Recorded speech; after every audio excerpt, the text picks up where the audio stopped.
What if I told you that in 1835, Americans genuinely believed the moon was inhabited by 4 foot tall bat people who built sapphire temples, or that in 1942, the US military spent an entire night firing 1,400 artillery shells at absolutely nothing over Los Angeles? Welcome to the strange, hilarious, and often terrifying history of what Americans have chosen to believe, from lunar unicorns to satanic daycares, from sea serpents to deepfakes. For 2 centuries, we've fallen for hoaxes, spread panics, and convinced ourselves of impossible things. We've bought comet pills and anti-demon umbrellas. We've burned cell towers and hunted imaginary child traffickers in pizza restaurants. We've seen monsters in weather balloons and conspiracies in every shadow. This isn't ancient history or foreign superstition. This is us. This is America. Before we dive in, if you enjoy stories that make you question everything you thought you knew about human nature and history, hit that like button and subscribe, because we're about to spend the next few hours exploring why Americans believe the unbelievable. Let's begin in 1835, when a New York newspaper convinced the world the moon was alive. The moon was alive. On August 25th, 1835, the New York Sun published the most extraordinary news in human history. Sir John Herschel, Britain's most celebrated astronomer, had pointed his magnificent new telescope toward the moon and discovered life. Abundant, thriving, impossible life. The article, attributed to a Dr. Andrew Grant, described lunar forests of deep crimson vegetation, herds of miniature bison, and beaches studded with enormous amethyst crystals. Readers pressed their faces against the newsprint, hearts pounding. But the fourth installment delivered the revelation that sent circulation soaring. Intelligent life, bat-winged humanoids, 4 feet tall with copper-colored hair, soared through lunar valleys. They built temples of polished sapphire. New York went mad. The Sun's offices were besieged by eager buyers. Other newspapers scrambled to reprint the discoveries. Yale scientists debated the theological implications. Women's groups organized to send missionaries to these lunar heathens.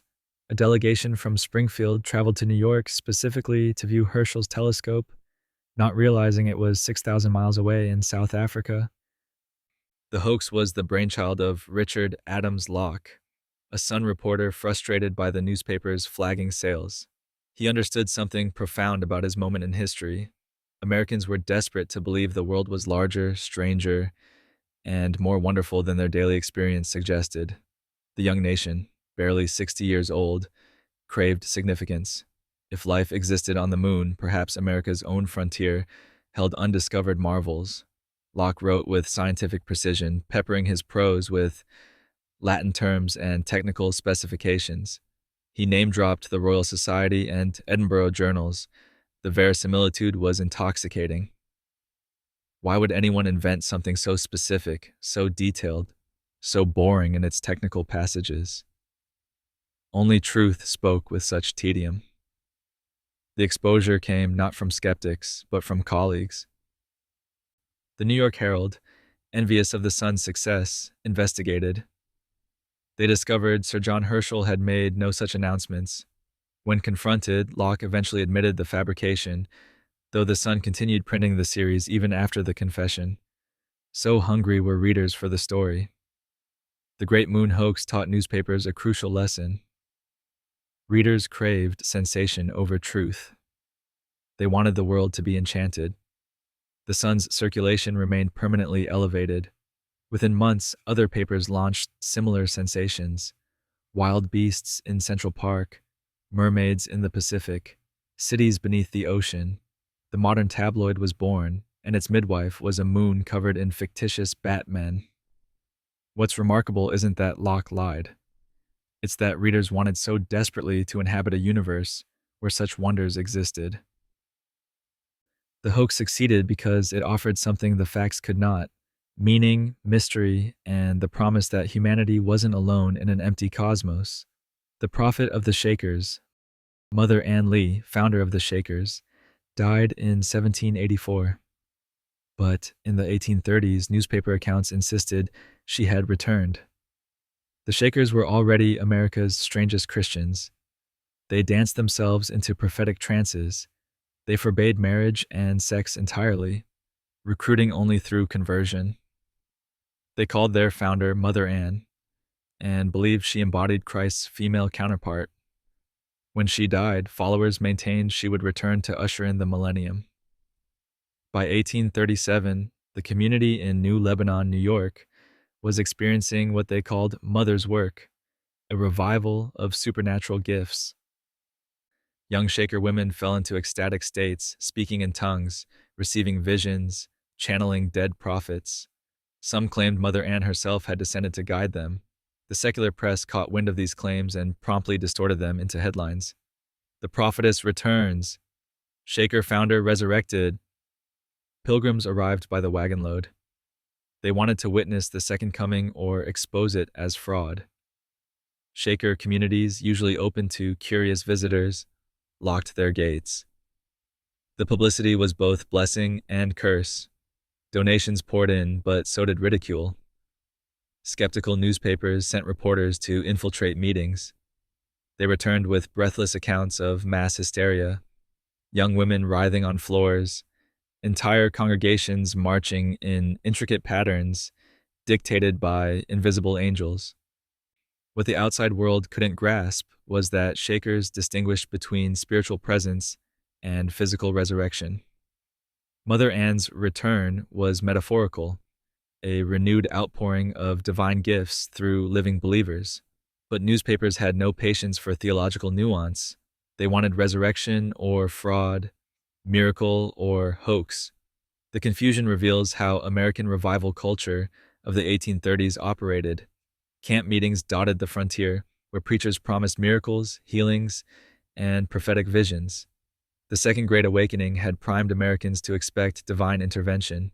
In that context, why shouldn't a prophetess return? Joseph Smith was translating golden plates. William Miller was calculating the precise date of Christ's return. The Virgin Mary was appearing to children in Europe. The veil between heaven and earth seemed tissue thin. For Shakers, the revival brought both growth and crisis. New converts flooded in, drawn by reports of supernatural events. But the spectacle also invited persecution. Neighbors accused them of witchcraft. Local authorities investigated reports of kidnapping and brainwashing. The press alternated between mockery and fascination. By 1845, Mother's Work subsided. The Shaker leadership, exhausted by scrutiny, instituted stricter controls on public displays. They recognized that American appetite for the miraculous was insatiable but fickle. Today's wonder became tomorrow's joke. The episode demonstrated a crucial pattern. Americans wanted apocalypse, but they wanted it scheduled, documented, and available for viewing. They craved transcendence, but expected it to accommodate their travel plans. The Gold Bible and the Golden Plates. Joseph Smith was 24 years old when he announced that an angel had shown him golden plates buried in a hill near Palmyra, New York. The year was 1827. The plates contained, according to Smith, the religious history of ancient American peoples, written in Reformed Egyptian hieroglyphics. Smith would translate them using special stones called Urim and Thummim, producing what became the Book of Mormon. The claim was extraordinary. The timing was perfect. 1820s America was obsessed with antiquities. Farmers routinely unearthed Indian mounds yielding skulls, pottery, and mysterious artifacts. Scholars debated whether these were evidence of a lost civilization, perhaps descended from Israelites or Egyptians. Ancient America, it seemed, held secrets that could rival the Old World. Smith's story tapped directly into this fascination. He presented not just a religious text, but a historical document explaining who built those mounds, where the Indians came from, and how Christ had visited the Americas after his resurrection. For a young nation hungry for its own origin myth, the timing couldn't be better. Skeptics immediately raised objections. Why couldn't anyone else see these golden plates? Smith claimed the angel forbade it. Why reformed Egyptian instead of Hebrew? Smith said God's ways were mysterious. Why did the translation sound exactly like the King James Bible, complete with archaic thees and thous? Smith maintained he translated by divine gift, not linguistic skill. Local newspapers alternated between mockery and curiosity. The Palmyra Reflector called it the Gold Bible sarcastically, yet published excerpts that drove up their own circulation. Critics like Eber Howe collected testimonies from Smith's neighbors claiming he'd been a teenage treasure digger who used seer stones to locate buried gold, always unsuccessfully. The implication was clear. Smith had simply upgraded from finding gold to inventing it, yet converts multiplied. Why? Because Smith's story worked on multiple levels. For believers, it was divine revelation. For the curious, it was thrilling narrative. Angels, buried treasure, ancient mysteries. For Americans anxious about their nation's purpose, it suggested God had chosen this continent for special destiny. The genius of Smith's claim was its unfalsifiability. He returned the golden plates to the angel so no one could examine them. The translation happened behind a curtain, invisible even to his scribes. 11 witnesses signed affidavits claiming they'd seen or handled the plates, but critics noted these were relatives and believers who'd already accepted Smith's prophetic authority. The Book of Mormon, published in 1830, became a religious Rorschach test. Believers saw divine sophistication. Skeptics saw plagiarism and imagination. Both sides missed the deeper truth. Smith had created something genuinely new by fusing frontier folk magic, biblical prophecy, American exceptionalism, and publishing era innovation into a movement that would reshape American religion. The Great Sea Serpent Sightings, August 6, 1817. Gloucester Harbor, Massachusetts. Two fishermen spotted something that would transform a quiet coastal town into the epicenter of American monster hunting. The creature surfaced near 10-Pound Island around 5 o'clock that afternoon. Both witnesses agreed on the basics. 60 to 70 feet long, dark brown with white markings, undulating vertically through the water like an enormous caterpillar. Its head, they claimed, resembled a horse's, though later accounts would suggest everything from a turtle to a dragon. Most distinctive were the humps along its back, each the size of a barrel, rising and falling as it moved. Within days, dozens more sightings poured in. Ship captains, respected merchants, even a justice of the peace swore they'd seen the serpent. Crowds gathered on the waterfront with telescopes. Entrepreneurs sold passage on boats, promising close encounters. The creature reportedly moved with astonishing speed, circled vessels curiously, and seemed utterly indifferent to human presence. The Linnaean Society of New England, America's premier scientific institution, took the reports seriously. Very seriously. They dispatched investigators, collected sworn testimonies, and when a strange serpent-like creature washed ashore nearby, they declared it a juvenile specimen of the great beast. They named it Scoliophus atlanticus and published their findings in a sober scientific monograph. The problem? The beached creature was a deformed common black snake. The elaborate scientific analysis was hogwash. The society, eager to make American natural history as impressive as Europe's, had wanted the sea serpent to exist. They'd looked at ambiguous evidence and seen what they hoped to see. Why did Gloucester embrace the serpent so enthusiastically? Economics played a role. Tourists meant business, but deeper currents were at work. America was tired of being the New World, the younger sibling, the place where nothing ancient or mysterious existed. Europe had the Loch Ness legends, maritime mythology stretching back millennia. America had wilderness and Indians. The sea serpent offered something better. A genuinely American monster, witnessed by Yankees, documented by American scientists. It suggested the nation's waters held mysteries equal to any European sea. The creature became a source of civic pride. Gloucester merchants printed serpent illustrations on their letterheads. Poets composed odes. The serpent was democracy in action, ordinary citizens observing extraordinary phenomena. Skeptics offered mundane explanations, schools of porpoises swimming in line, floating kelp, optical illusions in choppy water, perhaps even an escaped boa constrictor. These rational explanations satisfied no one. Who wanted to believe they'd seen kelp? The serpent sightings tapered off after 1819, but they established a template.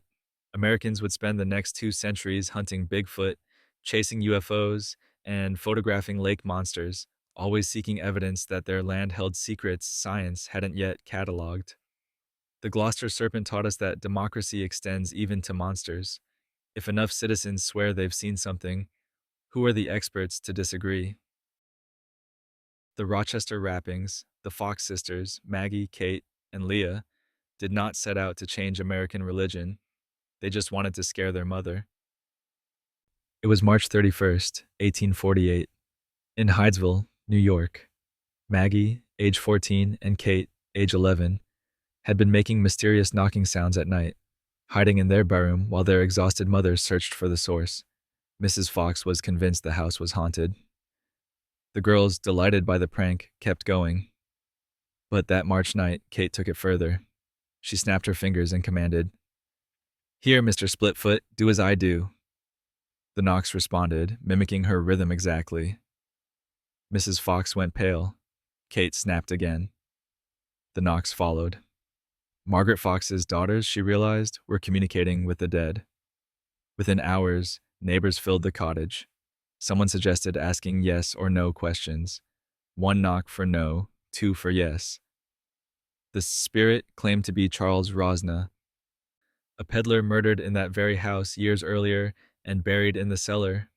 Digging commenced immediately. They found hair, bone fragments, and what might have been a peddler's tin, though later analysis proved inconclusive. The Rochester Rappings, as they came to be known, after the family moved to Rochester, ignited America's spiritualist movement. Within months, the sisters were performing for packed audiences. Skeptics accused them of cracking their toe joints or concealing mechanical devices. Believers insisted no trickery could produce such consistent, intelligent responses. The phenomenon spread like revival fire.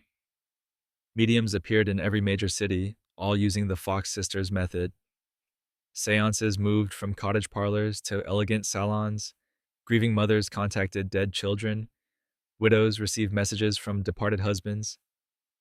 In an era when death was omnipresent, childhood mortality rates exceeded 40%, epidemic diseases struck without warning, spiritualism offered desperate comfort. By the 1850s, spiritualism claimed millions of adherents. Notable converts included Horace Greeley, James Fenimore Cooper, and Harriet Beecher Stowe. Even Mary Todd Lincoln held seances in the White House, trying to contact her dead son, Willie. The movement attracted women especially, offering them one of few public platforms where female authority went unquestioned. If spirits chose you as their vessel, men had to listen. The scientific establishment responded with vigorous investigation. Committees tested mediums under controlled conditions. Harvard professors attended seances with skeptical eyes. Some mediums were exposed as frauds using hidden assistants, speaking tubes, and phosphorescent paint. But the Fox sisters remained enigmatic. Multiple investigations failed to definitively prove trickery. The truth emerged decades later, in 1888, when a destitute Maggie Fox confessed publicly. She demonstrated how she'd cracked her toe joints to produce the knocks. Kate corroborated the confession. They'd started as children playing a prank and found themselves trapped in a lie that became a religion. But even after the confession, spiritualism endured. Believers claimed the sisters had been coerced into lying. Others argued that even if the Rochester Rappings were fake, genuine spirit communication existed. The movement had given people something they desperately needed: evidence that death wasn't the end, that loved ones waited beyond the veil, that the universe was enchanted rather than indifferent. The ghost dance panic. The American frontier was dying. Native peoples confined to reservations faced starvation, disease, and cultural erasure. Into this desperation came Wovoka, a Paiute prophet with a vision of salvation. Wovoka claimed he'd died and visited heaven, where God showed him a sacred dance. If native peoples performed this ghost dance, a shuffling circular movement lasting days, the buffalo would return, the white settlers would vanish, and the dead would rise to reunite with the living. The dance was peaceful, even optimistic. No violence was necessary. The world would simply transform through spiritual power and collective faith. The ghost dance spread rapidly through reservations in Nevada, Wyoming, Montana, and the Dakotas. Lakota Sioux, particularly desperate after years of broken treaties and forced starvation, embraced it fervently. Thousands gathered for marathon dance sessions, hoping to bring back the world they'd lost. Some wore special ghost shirts they believed would protect them from harm. White settlers and Indian agents watched with growing alarm. They didn't see desperate people praying. They saw militant preparation. Rumors spread that the ghost dance was actually a war dance, that Sioux warriors were preparing for armed rebellion. Newspapers published sensational accounts of savage rituals and imminent massacres. The fact that dancers explicitly rejected violence didn't matter. Whites saw what they feared most: Indians uniting under a shared religious vision. The Indian Bureau panicked. They banned the ghost dance and ordered its suppression.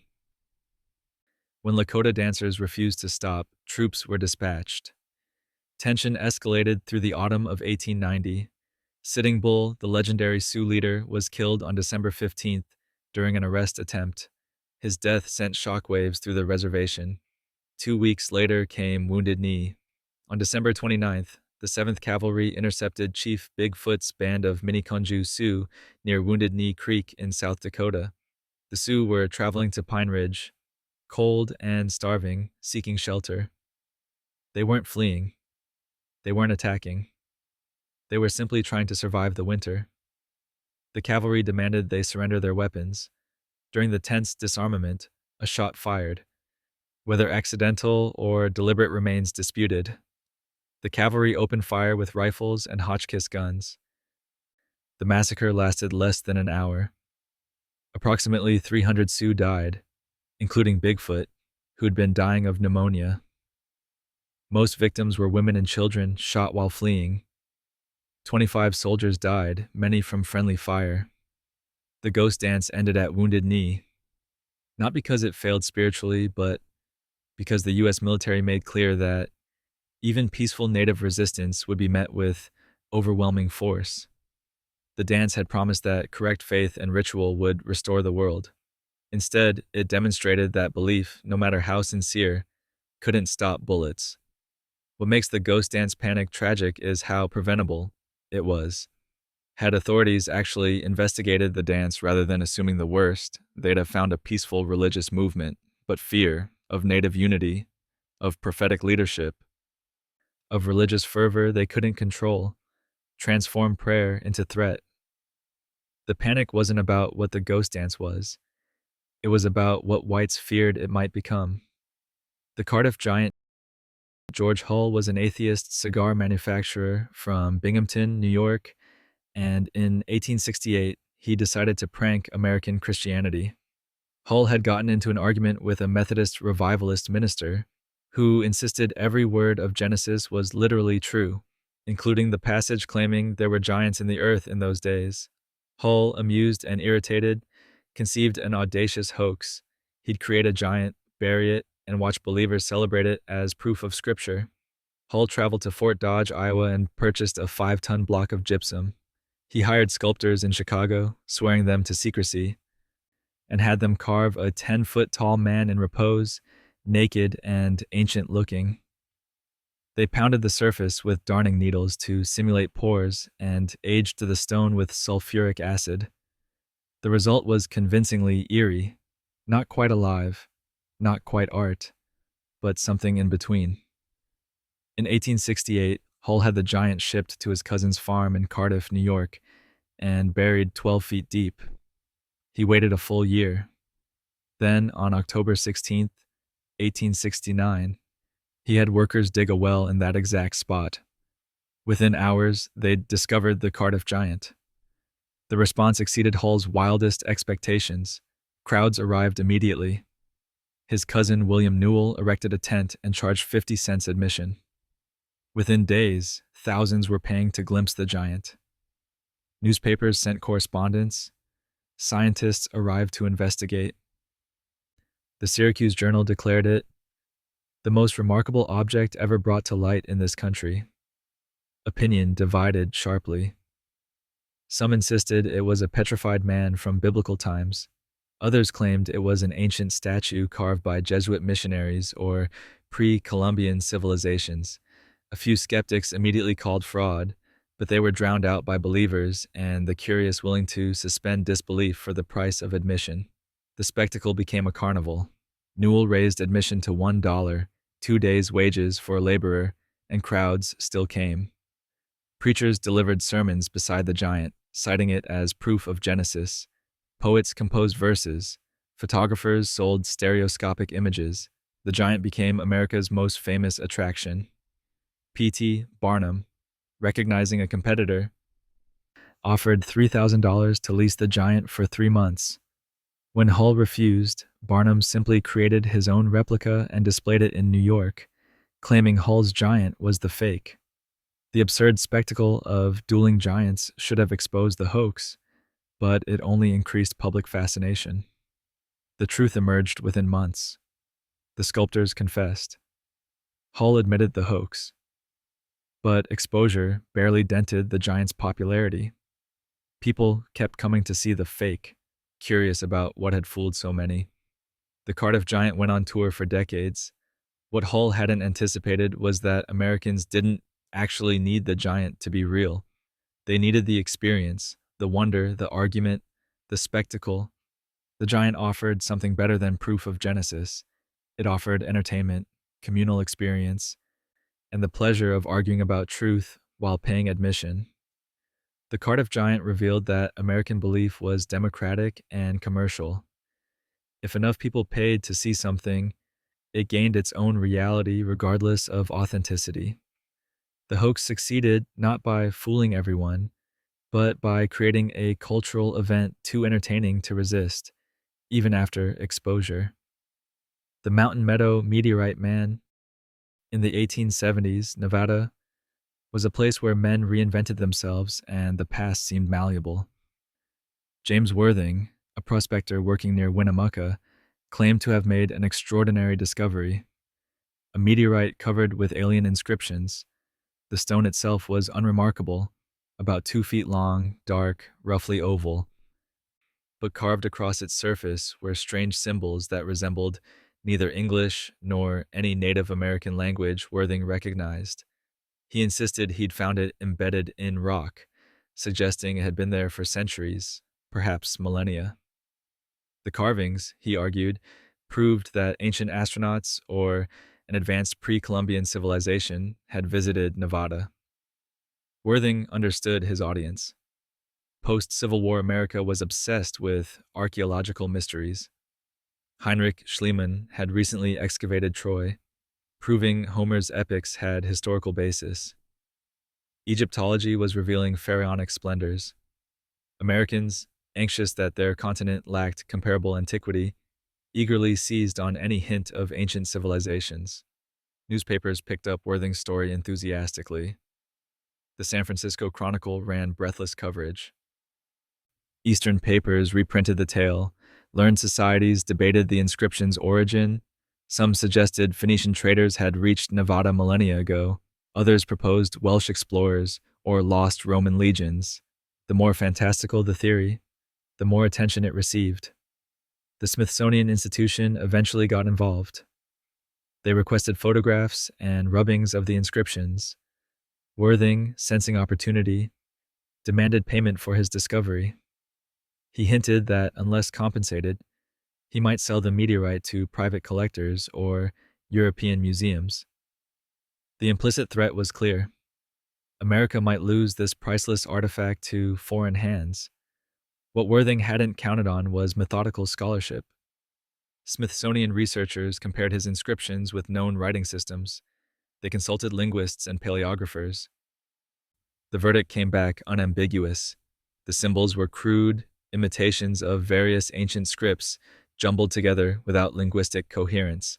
Moreover, the carving marks were clearly recent, made with modern metal tools, not ancient implements. Further investigation revealed the prosaic truth. Worthing had found an ordinary rock, carved some pseudo-mysterious symbols himself, and concocted a story. His motivation was partly financial. He hoped to sell the meteorite, but also social. In frontier mining camps, a man with an ancient alien artifact had status. He was interesting. People listened to his theories. The Smithsonian's exposure should have ended the story, but it didn't. Worthing insisted the scientists were wrong, protecting their academic orthodoxy against revolutionary discoveries. He found supporters among spiritualists and fringe theorists who believed mainstream science routinely suppressed evidence of ancient, advanced civilizations. For years, Worthing toured Nevada and California, displaying his meteorite man and lecturing on government cover-ups. The episode demonstrates how hoaxes mutate when exposed. Rather than acknowledgement, exposure often triggers conspiracy theory. If experts say it's fake, perhaps the experts are part of the deception. This pattern would repeat endlessly in American history. Debunking doesn't kill hoaxes. It just changes their narrative from "look what we found" to "look what they're hiding." Worthing died in relative obscurity in the 1890s, his meteorite forgotten. But the pattern he established, manufacture artifact, claim extraordinary origin, accuse skeptics of closed-mindedness, became standard procedure for generations of hoaxers who followed. The New York Sun's Second Coming. On November 9th, 1874, the New York Herald published an article that sent the city into genuine panic. Terrible scenes of mutilation, a shocking Sabbath, carnival of death, awful combats between beasts and keepers, general consternation throughout the city. The Central Park Zoo, according to the report, had suffered a catastrophic failure. Animals had escaped en masse. A rhinoceros had gored his keeper to death. The polar bear had mauled a family. Lions prowled Fifth Avenue. A Bengal tiger was spotted near the Museum of Natural History. Total casualties: 49 dead, 200 injured. The governor had called out the National Guard. Mayor Havemeyer was personally leading efforts to recapture the beasts. The article ran to several thousand words, packed with specific details: names of victims, quotes from witnesses, street-by-street accounts of where dangerous animals had been spotted. It read like legitimate journalism, sober and horrifying. New York exploded into chaos. Men grabbed rifles and barricaded doors. Parents herded children inside. Police stations were overwhelmed with calls. Armed citizens formed hunting parties. Some headed toward Central Park to help. Others fled in the opposite direction. The Herald's offices were besieged by frantic people demanding more information. The problem? None of it was true. Every word was fabrication. The article was written by Thomas Connery, the Herald's managing editor, as satire. He intended to mock the city's inadequate zoo security and poor emergency preparedness. The final paragraph, which many panicked readers never reached, admitted, "Of course, the entire story given above is a pure fabrication. Not one word of it is true." But by then, damage was done. Crowds roamed streets with weapons. Several people were injured in the panic. One man reportedly died of a heart attack after reading the article. The mayor, who'd been falsely reported leading the recapture efforts, had to issue public statements clarifying he'd been home all morning and there were no escaped animals. The Herald defended the piece as important journalism. They'd been warning for months that the zoo's caging was inadequate. City officials ignored them. So they'd invented a disaster to demonstrate what could happen if authorities continued neglecting safety. The deaths and injuries were regrettable, but perhaps now the city would take zoo security seriously. Public reaction split predictably. Some praised the Herald for bold investigative satire. Others demanded Connery's prosecution for inciting panic. Competing newspapers condemned the hoax but couldn't resist reprinting the entire article, increasing their own circulation in the process. The episode revealed how thoroughly newspapers had come to dominate American reality. Print could create panic faster than any actual event. The medium's authority exceeded its accuracy. The Herald's fictional zoo disaster felt more real to most New Yorkers than whatever was actually happening that Sunday morning. What's striking is how little this incident changed journalism practices. If anything, papers learned that sensational fiction attracted readers while offering the defense that it was dull satire or social commentary. The Herald's circulation actually increased following the hoax. Readers were angry, but they kept buying papers, if only to see what outrageous claims might appear next. The Central Park Zoo hoax taught newspapers they could terrify millions, cause actual harm, and face minimal consequences, provided they tucked a disclaimer somewhere most people wouldn't reach. It was a lesson the industry would apply repeatedly over the next century. The Piltdown Shadow, when laborers discovered a skull in a gravel pit near Piltdown, England. In 1912, American newspapers celebrated as enthusiastically as British ones. Finally, they declared, proof of human evolution's missing link. The skull combined an ape-like jaw with a human cranium, exactly what Darwin's theory predicted. Charles Dawson, the amateur archaeologist who announced the find, named it Eoanthropus dawsoni, Dawson's Dawn Man. Scientific papers published detailed analyses. Museums created reconstructions. Textbooks added Piltdown Man to human evolutionary history. American scientists had particular reason to embrace Piltdown. The United States had no comparable fossil evidence of human ancestry. Europe had Neanderthals and Cro-Magnons. Africa would later yield Australopithecus, but North America's contribution to paleoanthropology was embarrassingly thin. Piltdown offered vicarious validation. If evolution had occurred in England, surely it had happened everywhere. American newspapers ran enthusiastic coverage throughout 1912 and 1913. The New York Times called it the most important prehistoric find ever made in England. Popular magazines commissioned artists to render Piltdown Man in vivid detail, usually shown hunting or crafting tools, his face a curious blend of ape and sage. But Piltdown contained problems from the start. The jaw and skull didn't quite match. The teeth were worn in ways that seemed inconsistent with ape anatomy. The find's location was geologically ambiguous. A few skeptical scientists, including some Americans, questioned whether the jaw and cranium actually belonged to the same creature. These doubts were overruled by desire. Scientists wanted Piltdown to be real because it confirmed evolutionary theory against religious skeptics.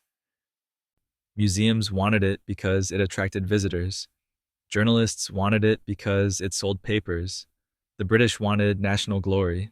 Americans wanted to share in that glory. For 40 years, Piltdown Man remained scientific orthodoxy. Textbooks featured him. Museums displayed casts of the skull.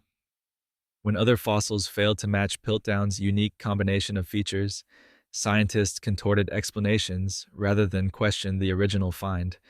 The exposure came in 1953, employing technologies unavailable in 1912. Fluorine dating proved the jaw and skull were different ages.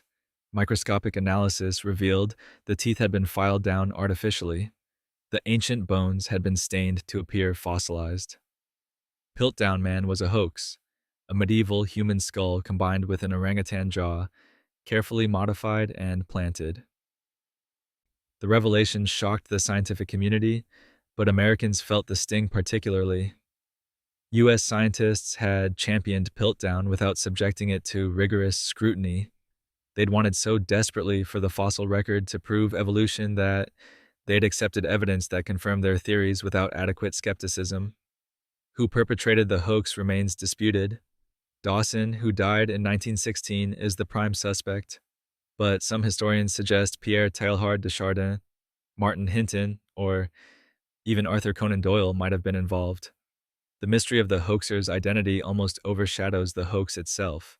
For American science, Piltdown taught a humbling lesson. Desire for particular conclusions can blind even trained observers. Scientists are human, subject to the same hopes and biases as everyone else. The hoax succeeded for decades not because it was particularly clever, but because people wanted it to be true.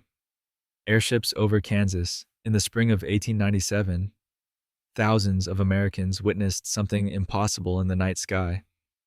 Before the Wright brothers, before dirigibles became common, mysterious airships appeared over Kansas, Missouri, Texas, and California.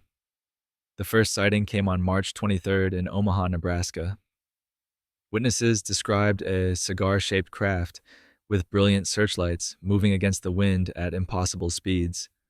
Over the following weeks, reports flooded newspapers across the Midwest. The airship was spotted over Kansas City, then Dallas, then San Francisco. It appeared in different locations on the same night, defying geographical logic. Descriptions varied wildly, yet patterns emerged. Most witnesses reported an elongated vessel, sometimes with wings or propellers. Some claimed to see occupants, usually described as human inventors, testing their secret flying machine. A few witnesses even claimed to speak with the pilots who variously identified themselves as scientists from New York, California, or occasionally Mars. Newspapers treated the phenomenon with remarkable credulity. The Kansas City Times devoted extensive coverage, interviewing witnesses and speculating about the airship's origin. Editors assumed the craft was real. They merely debated whether it was American or foreign, benevolent or threatening. Several factors made the airship wave plausible to Victorian audiences. Technology was advancing at dizzying speed. Thomas Edison and Nikola Tesla regularly announced improbable-sounding inventions that turned out to be real. Telephone, phonograph, electric light, all had seemed impossible before suddenly becoming commonplace. If Edison could capture sound and light, why couldn't someone conquer the sky? Moreover, 1897 Americans were obsessed with flight. Every engineering magazine featured proposals for flying machines. Wealthy inventors sank fortunes into experimental aircraft. The race to conquer the air seemed imminent. When people looked up and saw mysterious lights, they interpreted them through this cultural context. Someone had done it. Someone had secretly invented a workable airship and was test flying it over America's heartland. Some sightings were deliberate hoaxes. In Omaha, young men admitted launching lighted balloons to simulate an airship. Other reports stemmed from misidentified Venus, which was particularly bright that spring, or electrical phenomena like ball lightning. Mass psychology also played a role.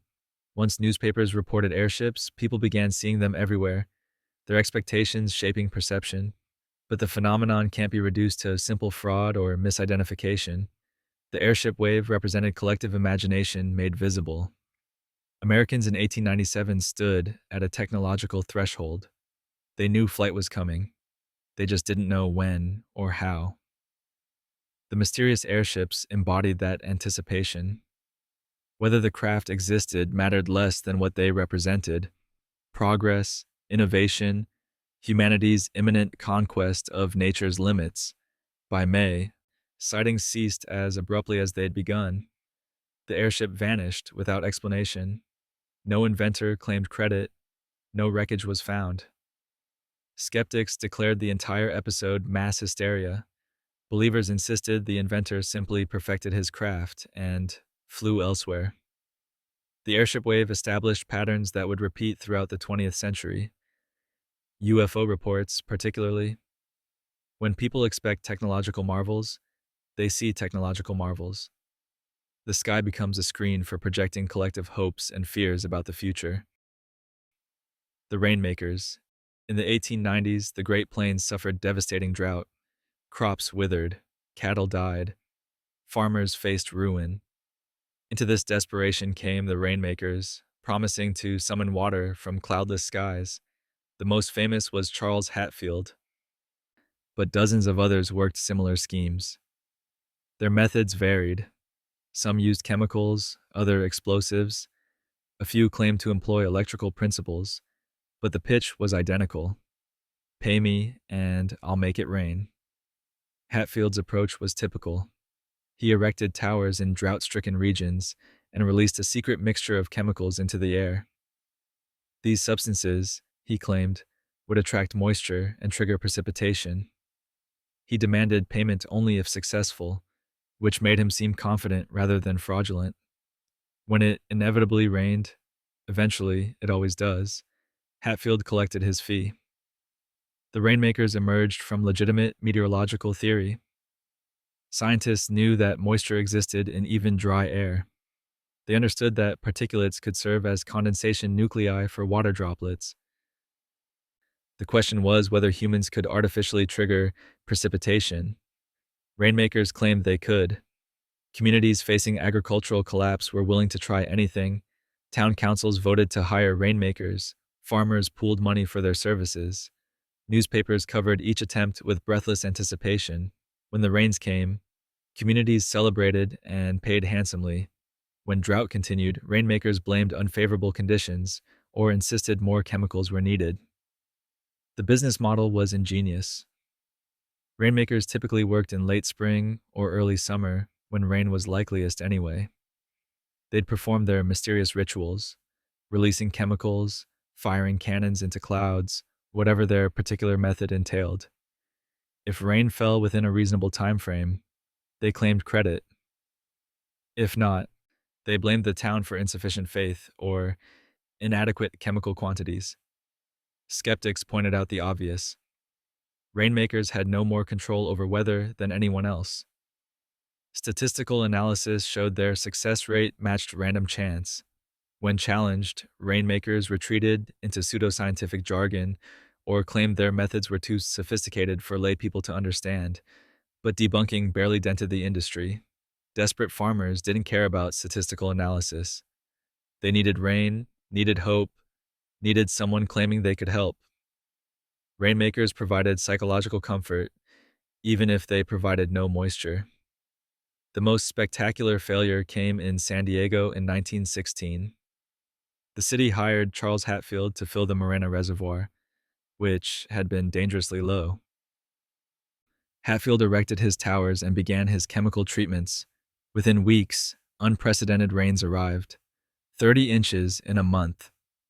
Flooding destroyed homes, washed away bridges, and killed 20 people. The disaster caused millions in damages. San Diego refused to pay Hatfield. He sued. The city argued he couldn't prove he'd caused the rain. Moreover, if he had caused it, he was liable for flood damages. Hatfield dropped the suit rather than admit his work was ineffective. The rainmaker phenomenon finally ended, not through exposure but through technological progress. By the 1920s, real meteorological science had advanced enough to demonstrate that rainmaking as practiced was nonsense. Genuine cloud seeding research began decades later, but it bore no resemblance to the theatrical performances of Hatfield and his competitors. The rainmakers succeeded because they understood a fundamental truth. In crisis, people will pay for agency, even illusory agency. Hiring a rainmaker meant doing something rather than passively suffering. The money wasn't buying water. It was buying the feeling that drought could be controlled, that human will could triumph over nature's indifference. That feeling in 1890-something America was worth every penny. The Halley's Comet poison gas scare. When astronomers announced that Earth would pass through the tail of Halley's Comet on May 19, 1910, they added an interesting detail. Spectroscopic analysis revealed the tail contained cyanogen gas. Cyanogen, they noted, was poisonous. What scientists meant as an academic observation became a global panic. Newspapers seized on the cyanogen discovery with apocalyptic enthusiasm. The New York Times ran headlines about the poisonous tail sweeping across Earth. European papers predicted mass death. In Oklahoma, religious groups held all-night vigils preparing for the end times. In Texas, residents sealed windows and doors with wet towels, hoping to keep the poison out. Entrepreneurs recognized opportunity. Pharmacies nationwide began selling Comet pills, guaranteed to neutralize cyanogen poisoning. The ingredients varied. Most contained sugar and baking soda, but desperation made them bestsellers. One Chicago druggist sold 800 bottles in a single afternoon at $1 each. Anti-comet umbrellas appeared in stores. Gas masks sold out in major cities. Astronomers frantically tried to calm public fears. They explained that while cyanogen existed in the comet's tail, the quantity was infinitesimal. The tail was so diffuse that passing through it would have no more effect than breathing normal air. Several prominent scientists published reassurances in newspapers, calculating that the cyanogen concentration would be millions of times too weak to harm anyone. Their explanations helped educated readers, but barely dented popular anxiety. The problem was that scientific nuance couldn't compete with visceral fear. People understood poison gas instantly. The mathematical subtleties of parts per billion were incomprehensible to most Americans. When forced to choose between trusting complex calculations or their own fear, they chose fear. Some communities took drastic action. In Pennsylvania, mine workers refused to descend underground during the comet's passage, fearing concentrated gas in enclosed spaces. In New York, hotels reported guests refusing to sleep in high-rise buildings, believing poison would settle at higher elevations. Pregnant women worried their children would be born deformed. Pet owners kept dogs and cats indoors. Religious interpretations proliferated. Preachers declared the comet was divine judgment. The Millerite tradition of apocalyptic calculation found new life. Some groups sold all possessions and gathered on hilltops to await death or rapture. One California cult dug elaborate bunkers stocked with provisions, planning to wait underground until the poison dissipated. May 19th arrived. Earth passed through the comet's tail. Nothing happened. People breathed normally. No one died from cyanogen poisoning. The comet pills, umbrellas, and gas masks proved unnecessary. But the experience left lasting marks. It demonstrated how easily scientific information could be weaponized into panic. It showed that entrepreneurial fraud followed fear as reliably as thunder follows lightning. It proved that even in the early 20th century, with telegraph and telephone connecting the world, misinformation traveled faster than correction. The comet panic also revealed class divides in scientific literacy.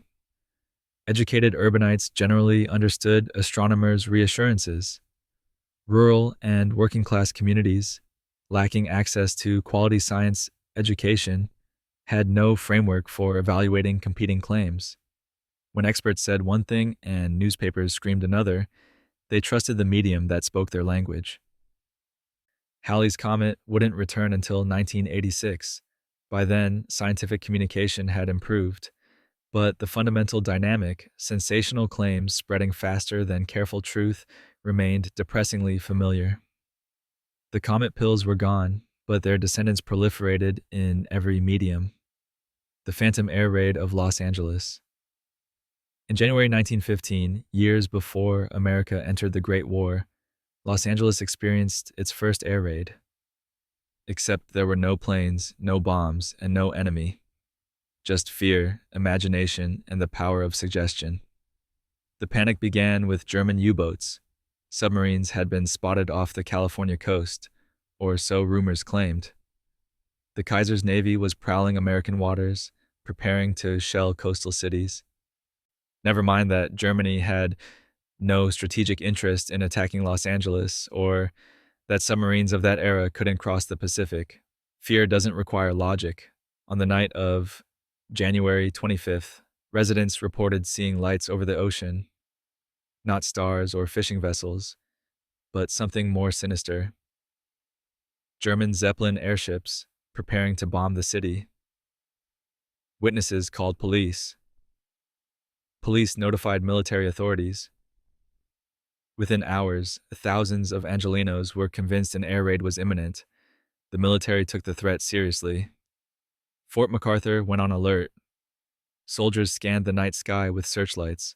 Coastal defenses prepared for engagement. The mayor issued public advisories.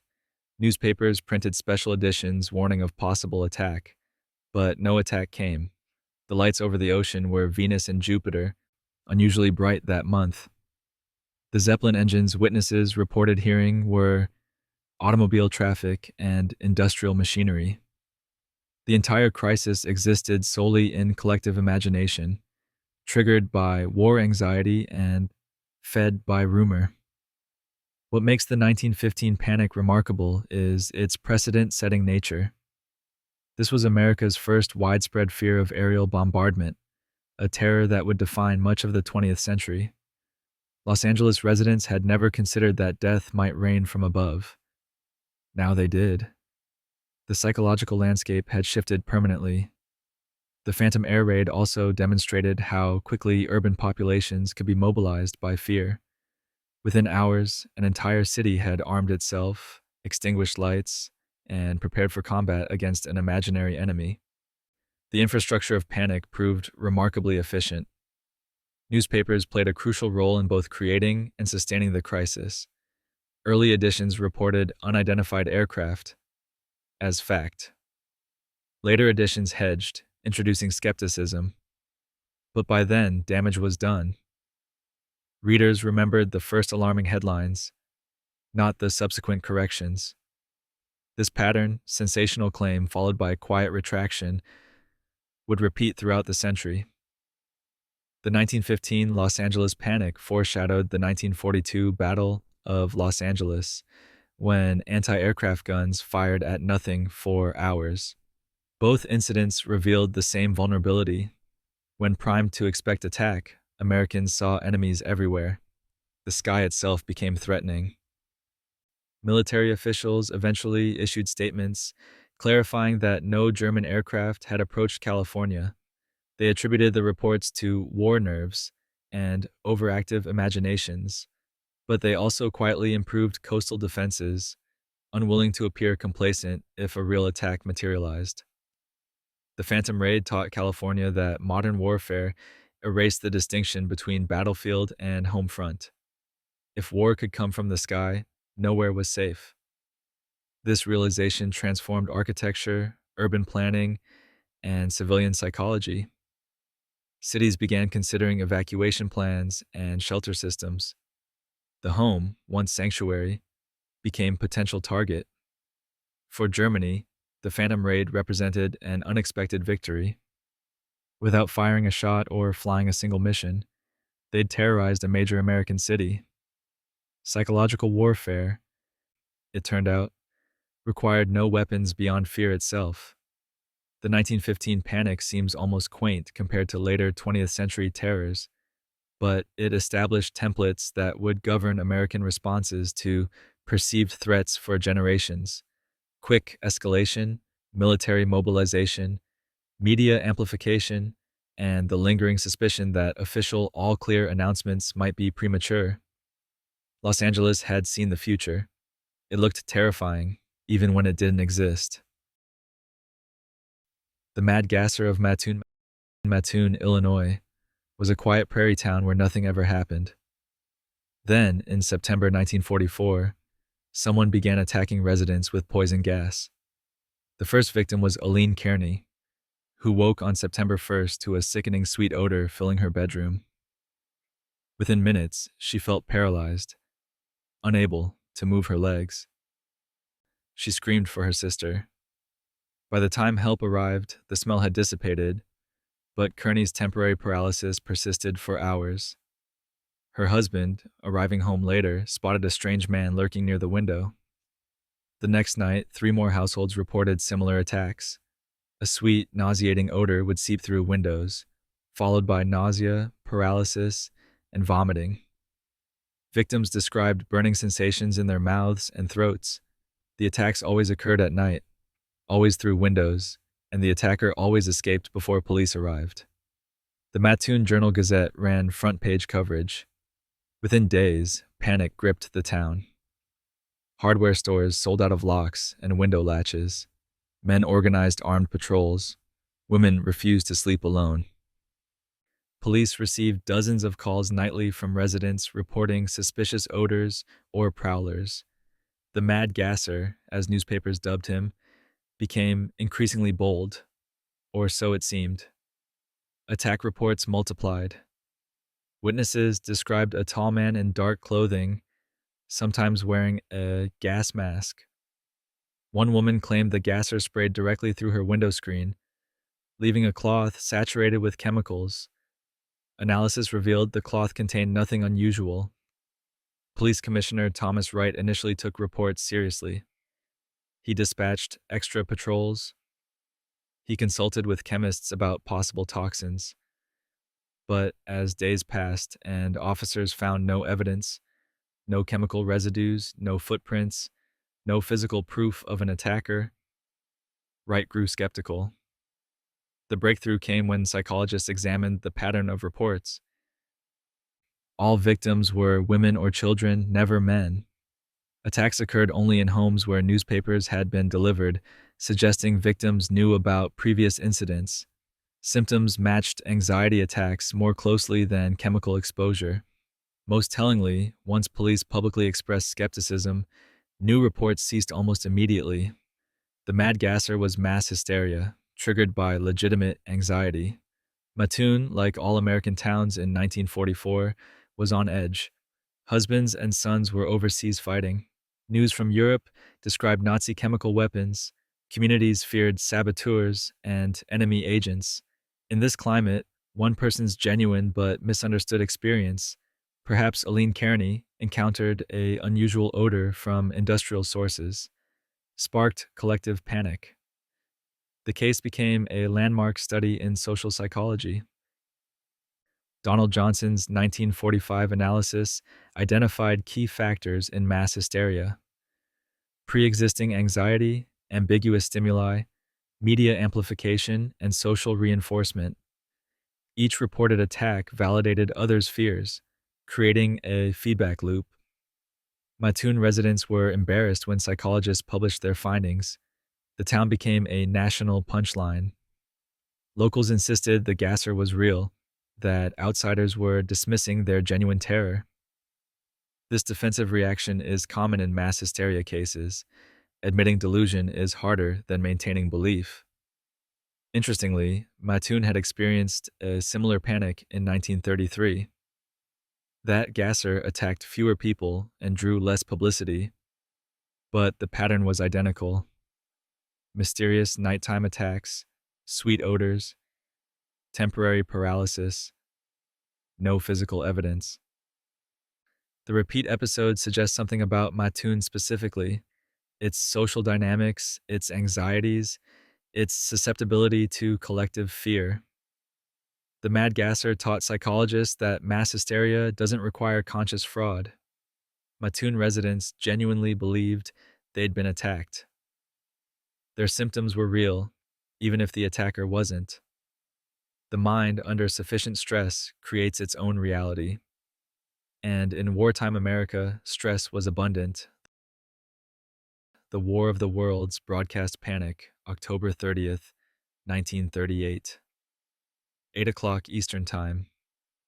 CBS Radio aired an adaptation of H.G. Wells's The War of the Worlds, directed by and starring 23-year-old Orson Welles.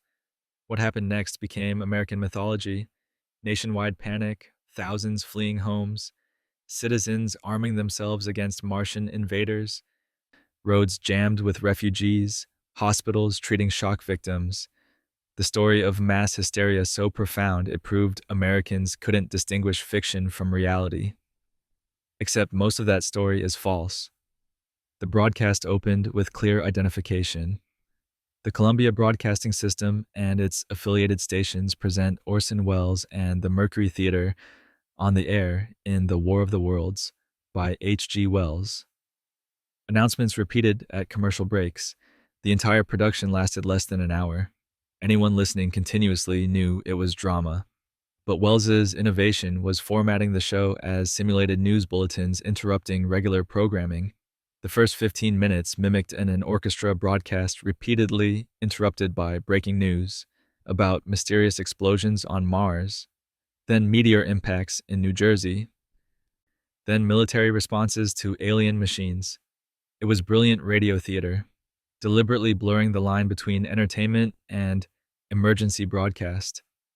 Some listeners did panic, but far fewer than legend suggests. Contemporaneous studies estimated that of 6 million listeners, perhaps 1 million were frightened, and only a tiny fraction took action like fleeing homes or calling police. Most listeners recognized the show as fiction immediately. Those who panicked typically had two things in common. They tuned in late, missing the introduction, and they were already anxious. 1938 was a year of profound fear. Hitler was annexing Czechoslovakia. War seemed imminent. Americans listened to radio constantly for updates on the European crisis. When late-tuning listeners heard realistic news bulletins about military mobilizations and deadly attacks, some assumed it was German invasion, not Martian. The panic that did occur was geographically concentrated, primarily in New Jersey, where the fictional invasion was set. A few police stations received calls from frightened residents. Some people genuinely believed they smelled poison gas or saw flashes from alien weapons, both suggested by the broadcast. But there's no evidence of mass evacuations, traffic jams, or widespread chaos. So why does American culture remember it as national hysteria? Newspapers. Radio was newspapers' primary competitor for advertising revenue. When some listeners panicked over a radio show, newspapers seized the opportunity to discredit the medium. Headlines screamed, "Radio listeners in panic." Papers published exaggerated accounts of chaos, sometimes inventing incidents entirely. They framed the episode as proof that radio was dangerous, unregulated, and irresponsible. The Federal Communications Commission launched an investigation. They found the broadcast, while perhaps in questionable taste, had included sufficient disclaimers. Wells expressed regret if anyone was frightened, but defended the production's artistic merit. The Mercury Theater's ratings soared. Within months, Hollywood offered Wells a contract. He'd become famous for scaring America, whether he'd actually done so or not. The War of the Worlds panic reveals more about media competition than mass psychology. Newspapers needed Americans to believe radio had caused catastrophic panic. They created that narrative through selective reporting and exaggeration. Later researchers, relying on newspaper accounts, perpetuated the myth. The episode did establish important precedent. Realistic broadcasting requires care. The line between entertainment and emergency alert isn't always clear. Audiences bring their own anxieties to interpretation. In times of genuine crisis, people are primed to believe the worst. But the main lesson of October 30th, 1938, isn't that Americans couldn't distinguish fiction from reality? It's that competing media industries will weaponize any incident to discredit rivals, and myths spread faster than corrections, even when the myth is about how easily myths spread. The Morgenthau Letter Hoax. In May 1919, as diplomats gathered in Versailles to negotiate the treaty ending the Great War, a document surfaced that threatened to derail everything. The Morgenthau Letter. The letter, supposedly written by Henry Morgenthau Sr., American ambassador to Turkey, detailed a secret deal. The United States, it claimed, had promised to support Zionist ambitions in Palestine in exchange for Jewish financial backing during the war. The letter implied President Wilson's public idealism about self-determination was mere cover for cynical bargaining with ethnic and religious groups. If authentic, the letter would devastate Wilson's credibility. His 14 points had promised peace based on principles, not secret treaties. The entire moral foundation of America's war effort depended on Wilson being different from old-world diplomats who carved up nations in backroom deals. The letter appeared first in Middle Eastern newspapers, then European ones. Arab delegations at Versailles cited it as proof that Western promises to them were worthless. British officials, who'd made conflicting commitments to both Arabs and Zionists, saw the letter as useful ammunition against American moral superiority. French newspapers, skeptical of Wilson's idealism, reprinted it eagerly. Morgenthau immediately denied writing any such letter. He called it absolute fabrication. The State Department launched an investigation. They examined Morgenthau's correspondence files, finding no trace of the document. They consulted handwriting experts who confirmed the signature was forged. They traced the letter's origin to a Cairo printing shop known for producing propaganda, but debunking took weeks. The letter had already circulated globally. Arab leaders felt betrayed, even after learning it was fake. The damage to American credibility persisted. Trust, once broken, isn't easily repaired with bureaucratic statements. Who created the hoax? That remains murky. Arab nationalists hoping to undermine Western promises had motive. British intelligence, seeking to complicate American involvement in Middle East affairs, had means. Anti-Semitic groups hoping to paint Jews as shadowy manipulators had precedent. Possibly all three collaborated, recognizing their interests aligned. The Morgenthau letter succeeded because it confirmed everyone's suspicions. Arabs believed Western powers were cynical and untrustworthy. The letter proved it. Anti-Semites believed Jews controlled world events. The letter proved it. European diplomats believed Wilson was naive or hypocritical. The letter proved it. Nobody wanted to wait for verification when the document validated their existing worldview. The hoax also demonstrated new vulnerabilities in international diplomacy. Telegraph allowed documents to circulate globally within hours. By the time verification processes identified forgery, the damage was done. The technology enabling rapid communication outpaced institutions designed to validate information. The Morgenthau affair had lasting consequences. It poisoned already difficult negotiations over Palestine. It strengthened isolationist sentiment in America. As citizens wondered if their country should involve itself in regions where such murky deceptions were common, it taught propagandists that forged documents, even when exposed, achieved lasting effects. Morgenthau himself was devastated. Despite official exoneration, some people always wondered if perhaps parts of the letter were true. He spent years trying to rebuild his reputation, eventually documenting his wartime service in a memoir that meticulously refuted the hoax's claims. The episode revealed the 20th century's new information landscape. Forgeries were ancient, but global communication networks were novel. A document created in one country could influence diplomatic negotiations on another continent before anyone verified its authenticity. Speed trumped accuracy. Sensation trumped truth. The Morgenthau letter wasn't the last diplomatic forgery. History is littered with them. But it was among the first to exploit modern media's velocity, establishing patterns that would repeat throughout the century whenever someone needed to discredit a person, derail a policy, or inflame ethnic tensions with a well-crafted lie. The Cottingley fairies come to America.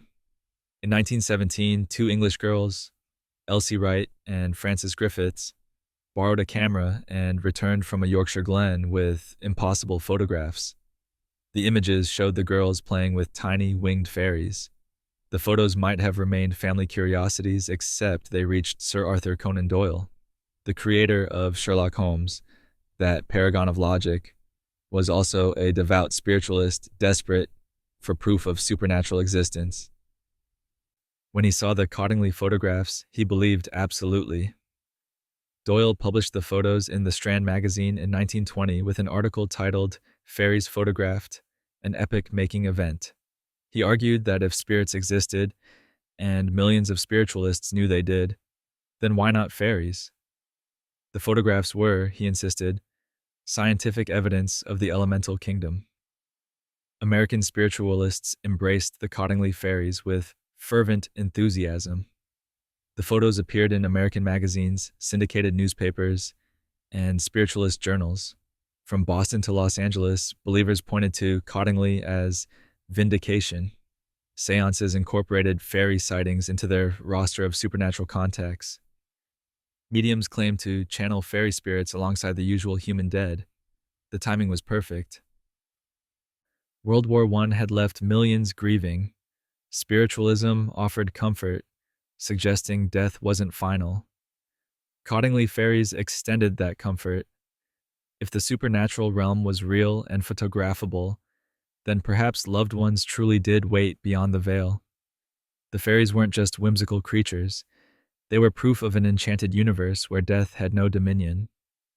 Photographic experts examined the images. Most identified obvious problems. The fairies appeared two-dimensional, suspiciously similar to illustrations in children's books, and showed no motion blur despite allegedly moving wings. Skeptics published detailed analyses demonstrating the photos were almost certainly paper cutouts, but believers dismissed technical objections. They trusted Doyle's authority more than anonymous experts. If the creator of Sherlock Holmes, a man synonymous with deductive reasoning, accepted the fairies, who were skeptics to disagree? Doyle's reputation gave the photos credibility his logic couldn't sustain. American fascination with Cottingley reveals the persistence of enchantment desire. Despite rapid industrialization, scientific advancement, and technological modernity, Americans wanted to believe magic persisted somewhere. The fairies offered escape from a mechanized world of factories, automobiles, and urban sprawl. They suggested nature still held mysteries science couldn't catalog. The photos also demonstrated photography's problematic authority. Americans trusted cameras more than eyewitnesses. Photographic evidence carried weight in courtrooms, newspapers, and public opinion. If fairies appeared in photographs, they must exist. The possibility of manipulation didn't occur to most viewers. Photography seemed objective, neutral, scientific. Children's literature of the 1920s increasingly featured fairies, partly inspired by Cottingley's popularity. Peter Pan was adapted for stage and screen. Fairy tales enjoyed renewed cultural prominence. The American imagination had decided that even if fairies weren't literally real, they should be symbolically real, embodiments of innocence, nature, and pre-modern wonder. The truth emerged slowly. In the 1960s, researchers located the original book illustrations that inspired the paper cutouts. In 1983, elderly Elsie and Francis finally confessed. They'd cut fairy drawings from Princess Mary's gift book, attached them to hat pins, and photographed them. The prank succeeded beyond any childhood imagination, but even after confession, some believers refused acceptance. They argued the girls had been pressured to recant, or had forgotten their genuine experience.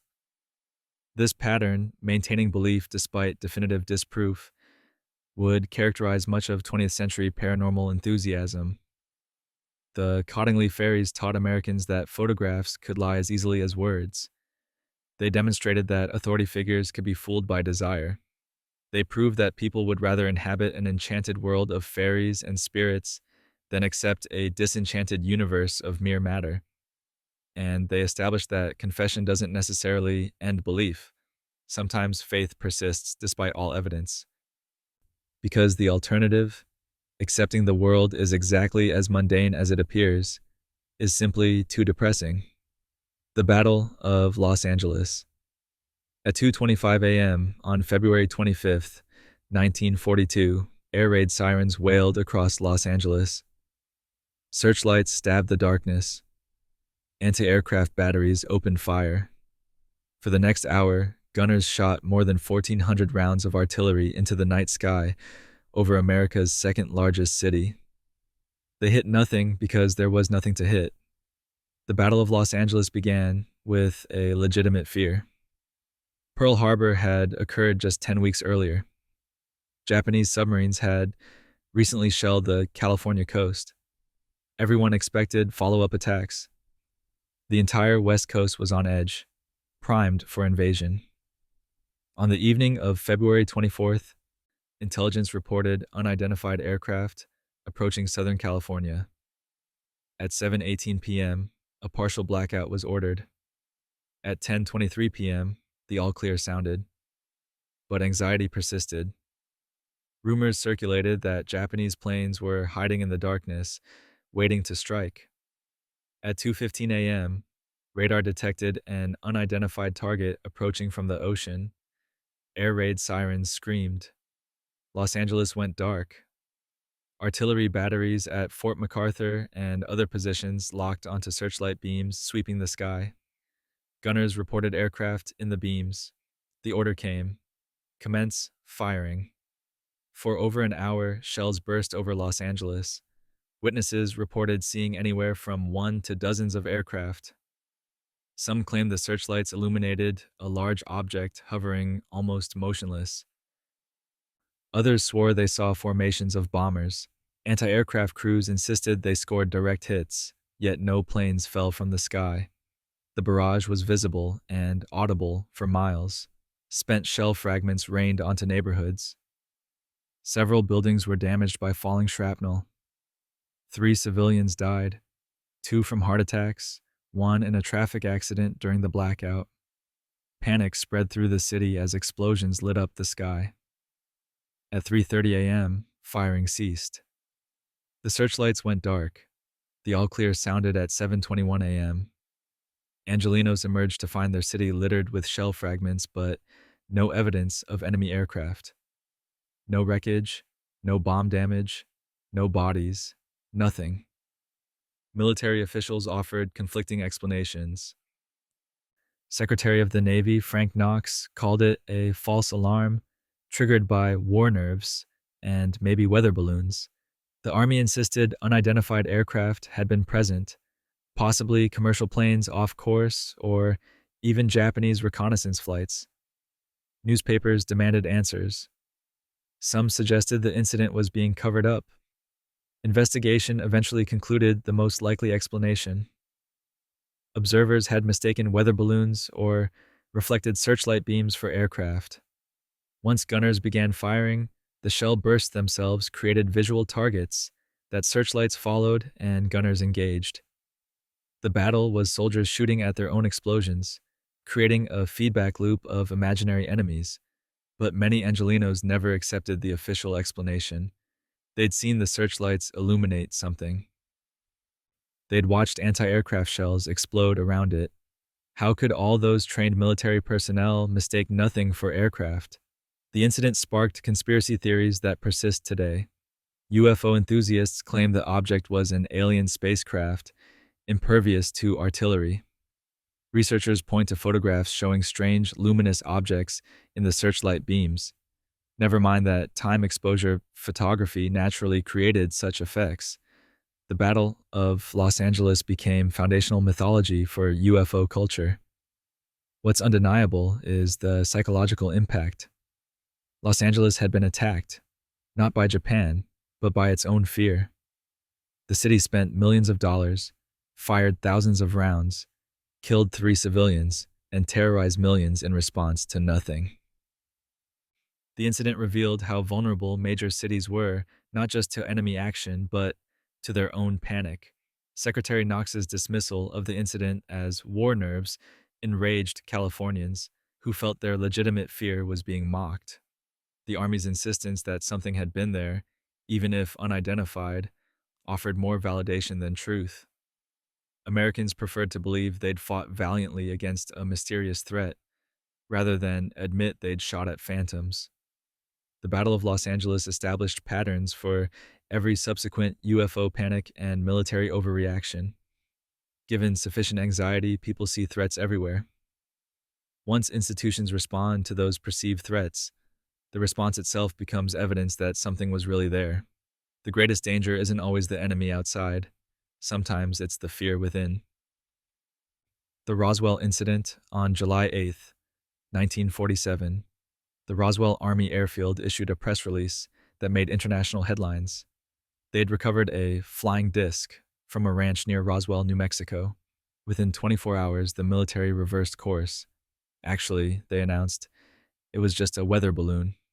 The debris was aluminum, rubber, and wood. Standard meteorological equipment. No flying saucer, no mystery, nothing to see. For 3 decades, that explanation satisfied almost everyone. Roswell was a footnote, briefly exciting but ultimately mundane. Then, in the late 1970s, UFO researchers rediscovered the incident. They interviewed witnesses who contradicted the official story. What emerged was American mythology's most enduring alien contact tale. The undisputed facts are these. In early July 1947, something crashed on the Foster Ranch, owned by Mac Brazel. The debris field covered a large area. Reports vary from hundreds of yards to miles. Brazel collected samples and eventually reported it to the sheriff, who contacted Roswell Army Airfield. Intelligence officer Jesse Marcel investigated and collected material. The Army initially identified the debris as a flying disc, using the contemporary term for what we'd now call UFOs. Newspapers ran sensational headlines. Then the official story changed to weather balloon, supported by photos of Marcel posing with balloon debris. Interest collapsed. What really crashed? The most credible explanation involves Project Mogul, a classified program using high-altitude balloons to detect Soviet nuclear tests. The balloons carried acoustic sensors and radar targets suspended below neoprene envelopes. The materials matched witness descriptions: unusual metallic foil, balsa wood-like beams with strange markings, tough, rubberized fabric. Project Mogul was top secret in 1947. The military couldn't explain what crashed without revealing the program's existence, so they said weather balloon, which was technically true. Mogul used weather balloons, but left out the classified instrumentation. The cover story worked because it was boring. Nobody investigates boring. Decades later, witnesses began telling different stories. They claimed the debris was anomalous: metal that couldn't be torn, symbols that weren't English, materials unlike anything terrestrial. Some claimed bodies were recovered, described as small humanoids with large heads. Others reported government intimidation, forced silence, even death threats. Did witnesses remember accurately after 30 years? Memory is notoriously unreliable, especially when reinforced by leading questions from UFO researchers eager for alien confirmation. The small-town significance of being part of a cosmic event might have unconsciously enhanced recollections. The government's handling fueled suspicion. In 1994, the Air Force released a report admitting deception. It wasn't a weather balloon, but Project Mogul. This honesty, meant to resolve the mystery, backfired. If they lied once, believers reasoned, they're probably still lying. The truth must be even more spectacular. Roswell became America's premier alien mythology. Books, documentaries, and television shows elaborated increasingly baroque narratives. The town embraced its alien connection, hosting annual UFO festivals and opening alien-themed museums. Roswell's economy now depends on the mystery remaining unsolved. What fascinates isn't whether aliens crashed in New Mexico, almost certainly not, but why millions believe they did despite thin evidence. The answer involves institutional distrust. The military admittedly deceived the public about Roswell. If deception happened once, it could happen always. Every official denial becomes evidence of cover-up. Roswell also taps into Cold War anxieties about secrecy. The government was hiding things: nuclear weapons, spy programs, human radiation experiments. In that context, hidden alien bodies seemed plausible. If they'd lie about Mogul, why not about extraterrestrials? The incident demonstrates how secrecy creates legend. Had the military immediately explained Project Mogul's purpose, impossible, in 1947, Roswell would never have become mythological. But security classification turned a mundane balloon crash into enduring mystery. Roswell's lesson isn't about aliens. It's about how institutional secrecy, even for legitimate reasons, inevitably breeds conspiracy theory.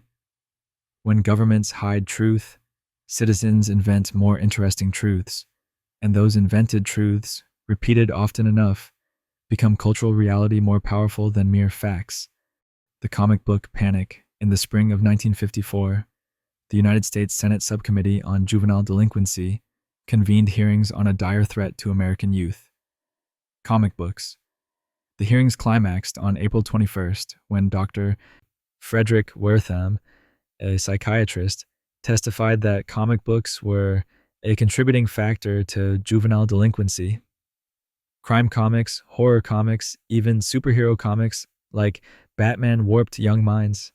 Wertham's book, Seduction of the Innocent, published that same year, argued that comics promoted violence, sexual deviance, and disrespect for authority. Wertham's evidence was largely anecdotal. He'd interviewed juvenile delinquents who read comics, concluding that comics caused their criminal behavior. He ignored that nearly all children read comics, meaning correlation proved nothing.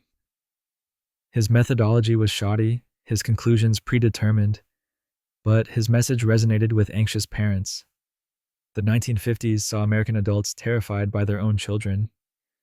Teenagers embraced rock and roll, rejected traditional values, and seemed increasingly alien to their parents.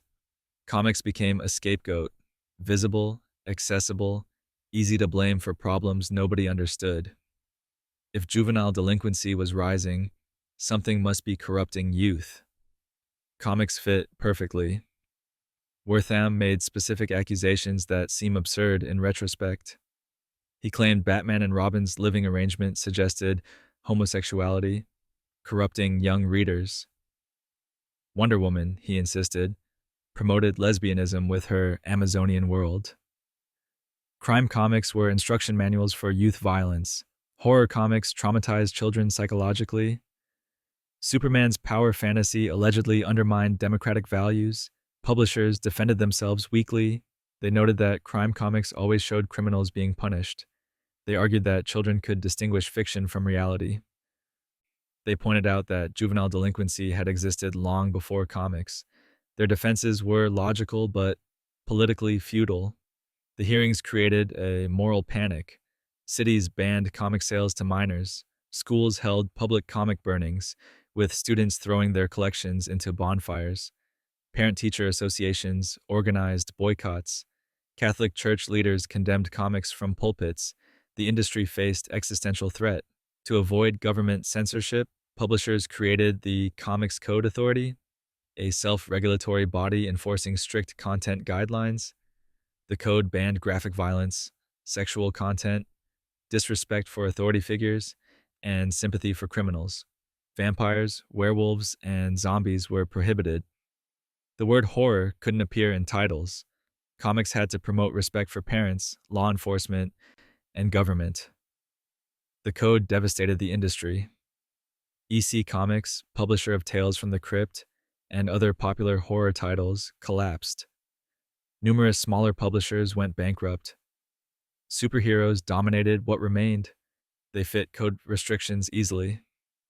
The creative diversity of 1940s and early 1950s comics was replaced by sanitized uniformity.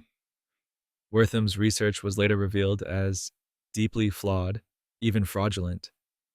He selectively quoted patients, inventing evidence when it suited his thesis. His claims about Batman and Wonder Woman reflected his prejudices more than comic content. But by the time scholars debunked his work decades later, the damage was permanent. The comic book panic reveals how easily moral crusades can destroy cultural expression. No evidence linked comics to delinquency.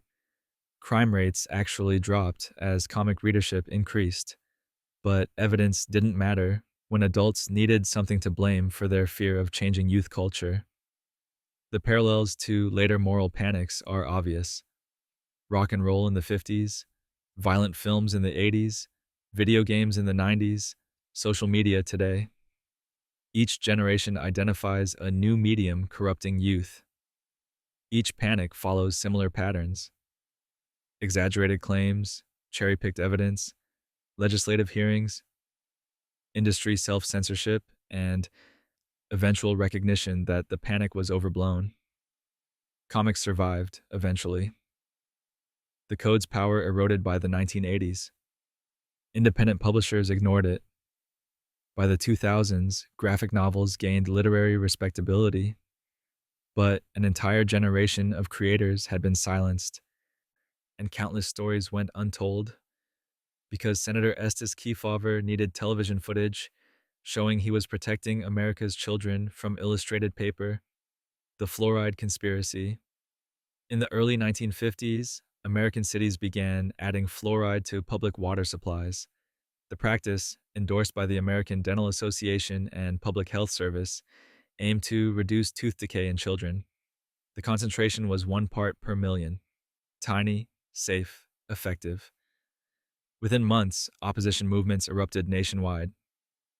Anti-fluoride activists claimed water fluoridation was communist conspiracy, government mind control, or deliberate poisoning. The paranoia grew so intense that some communities held riots over fluoride. Municipal officials received death threats. The Public Health Service was accused of treason. The science behind fluoridation was solid. Researchers had noticed that people in areas with naturally fluoridated water had fewer cavities. Adding fluoride to water supplies simply replicated this natural occurrence. Clinical trials showed dramatic reductions in childhood tooth decay with no adverse health effects at the recommended concentration. But Cold War America was primed for conspiracy. Senator Joseph McCarthy had convinced millions that communists had infiltrated every institution. In this climate, fluoridation seemed suspicious. Why would the government add chemicals to water supplies? Who benefited? The answers, to paranoid minds, were obvious. This was mass medication without consent, a step toward totalitarian control. The John Birch Society, an anti-communist organization, made anti-fluoridation a central crusade. They argued fluoride was a Soviet plot to weaken Americans physically and mentally. They claimed scientists promoting fluoridation were communist agents or dupes. They distributed pamphlets with alarming claims. Fluoride caused cancer, birth defects, and reduced intelligence. Health professionals tried responding with facts. They explained fluoride's mechanism of action, cited safety studies, and demonstrated its effectiveness in reducing cavities. But facts couldn't compete with fear.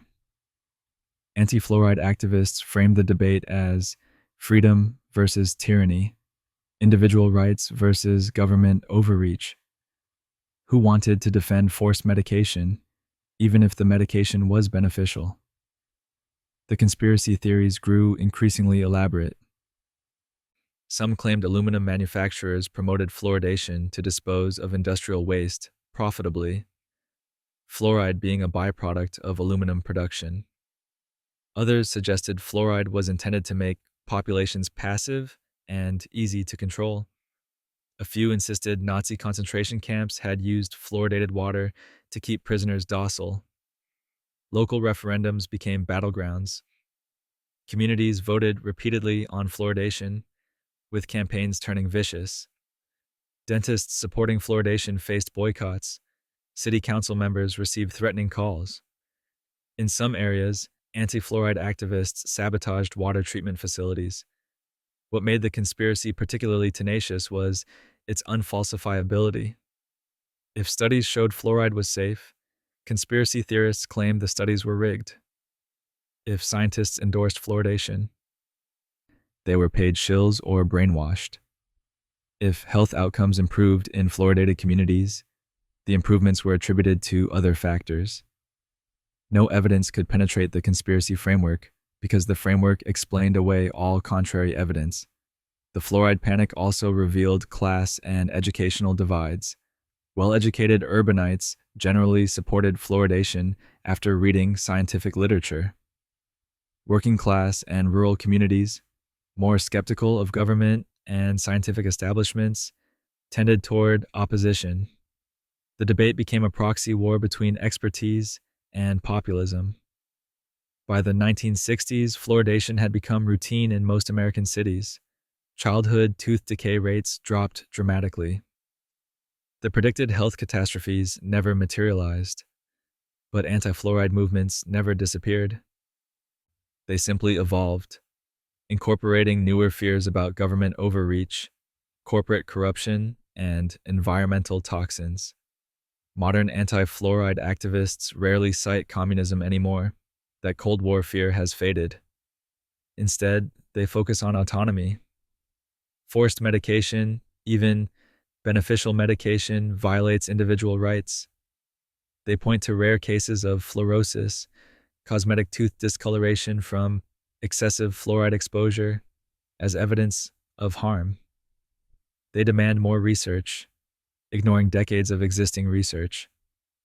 The fluoride conspiracy's persistence demonstrates that scientific consensus doesn't end controversy when controversy serves psychological needs. Americans skeptical of government found in fluoridation a perfect symbol of institutional overreach. That symbolism matters more than chemistry. The debate was never really about fluoride. It was about trust, authority, and who controlled American bodies. The Procter & Gamble Satan rumor. Sometime in the 1970s, a rumor began circulating. Procter & Gamble, manufacturer of Tide, Crest, and dozens of other household products, was a satanic cult. The evidence? The company's logo featured a bearded man in the moon overlooking 13 stars. To conspiracy theorists, this obviously represented Satan watching over 13 colonies or 13 covens. If you connected the stars correctly, they formed the number 666. The company president had allegedly appeared on talk shows confessing that P&G donated profits to the Church of Satan. None of this was true. The moon and stars logo dated to the 1850s when most Americans were illiterate and companies used symbols for recognition. The design had no satanic meaning. The 13 stars represented the original colonies. No P&G executive ever admitted devil worship. The entire conspiracy was manufactured fiction, but it spread relentlessly. Churches warned congregations to avoid P&G products. Christian newsletters published the accusations. Anxious consumers called P&G's hotline thousands of times daily. Sales dropped as believers boycotted everything from Pampers to Folgers coffee. P&G fought back aggressively. They issued press releases debunking the rumor. They obtained signed statements from religious leaders, including Billy Graham, confirming the logo wasn't satanic. They changed the logo design, making the man's beard less prominent and reducing the stars. Nothing worked. The rumor persisted. The company eventually identified several specific rumor mongers and sued for defamation. In the 1980s and 90s, P&G won multiple lawsuits against individuals and organizations spreading the Satan rumor, but legal victories couldn't stop person-to-person transmission. The rumor spread through churches, schools, and neighborhood networks, channels beyond corporate or legal control. Why did the Satan rumor resonate so powerfully? The 1970s and 80s saw heightened concern about occult influences in American life. The horror film The Exorcist terrified audiences. Books about demonic possession became bestsellers. Heavy metal music allegedly contained satanic messages. Parents worried that devil worship was infiltrating mainstream culture through hidden symbols. P&G became a target partly because of its ubiquity. The company's products were in virtually every American home. If P&G was satanic, then evil had literally infiltrated domestic space. The conspiracy offered explanation for cultural anxieties about commercialism, corporate power, and the feeling that modern life was somehow spiritually corrupted. The rumor also fit a pattern of corporate conspiracy theories. Large corporations seemed mysterious and powerful. They advertised relentlessly, shaping desires. They knew secrets about product formulation, They had connections to government.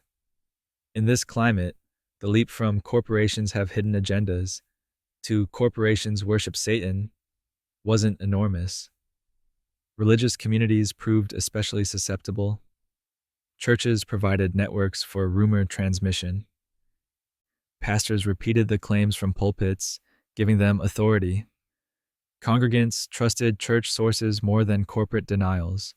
When P&G released statements debunking the rumor, believers dismissed them as exactly what a satanic company would say. The internet eventually killed the P&G Satan rumor, not by debunking it, but by overwhelming it with more current conspiracy theories. By the 2000s, concerned Christians had new worries. Harry Potter promoting witchcraft, Pokemon cards containing demons, Disney movies hiding subliminal messages. P&G's century-old logo seemed quaint compared to these newer threats. But P&G's ordeal taught corporations about reputation vulnerability in the information age. Companies spent millions on advertising to build brand trust, yet a baseless rumor could undermine it overnight. The Satan rumor cost P&G countless dollars in lost sales, legal fees, and damage control, all because someone, somewhere, decided 13 stars looked suspicious. The episode demonstrates that conspiracy theories aren't always about covering up truth. Sometimes they're about creating meaning. P&G's logo wasn't satanic, but believing it was gave people a way to fight perceived evil in their everyday choices. Boycotting P&G products offered moral clarity. Reject this corporation, reject Satan. The truth, that household products had no connection to supernatural evil, was less satisfying than the fiction. And satisfaction, in conspiracy culture, often matters more than accuracy. The Paul is Dead Beatle Panic. On October 12, 1969, a Detroit disc jockey named Russ Gibb received a phone call that changed Beatles history. The caller claimed Paul McCartney had died in a 1966 car crash and been secretly replaced by a lookalike. The evidence? Hidden clues in Beatles songs and album covers. Gibb investigated on air, playing Beatles records backward and analyzing artwork. Other DJs picked up the story. Within days, Paul is Dead became an international phenomenon. College students held symposiums analyzing evidence. Newspapers ran serious investigations.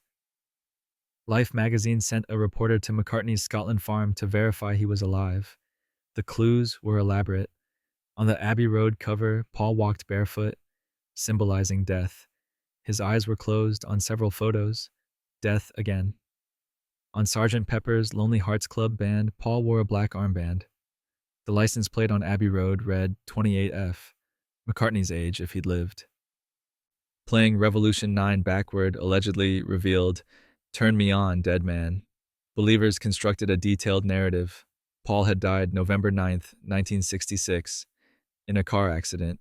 The Beatles, unable to continue without him, found William Campbell, a Paul lookalike who won a contest. They replaced Paul but felt guilty, so they hid clues throughout subsequent albums.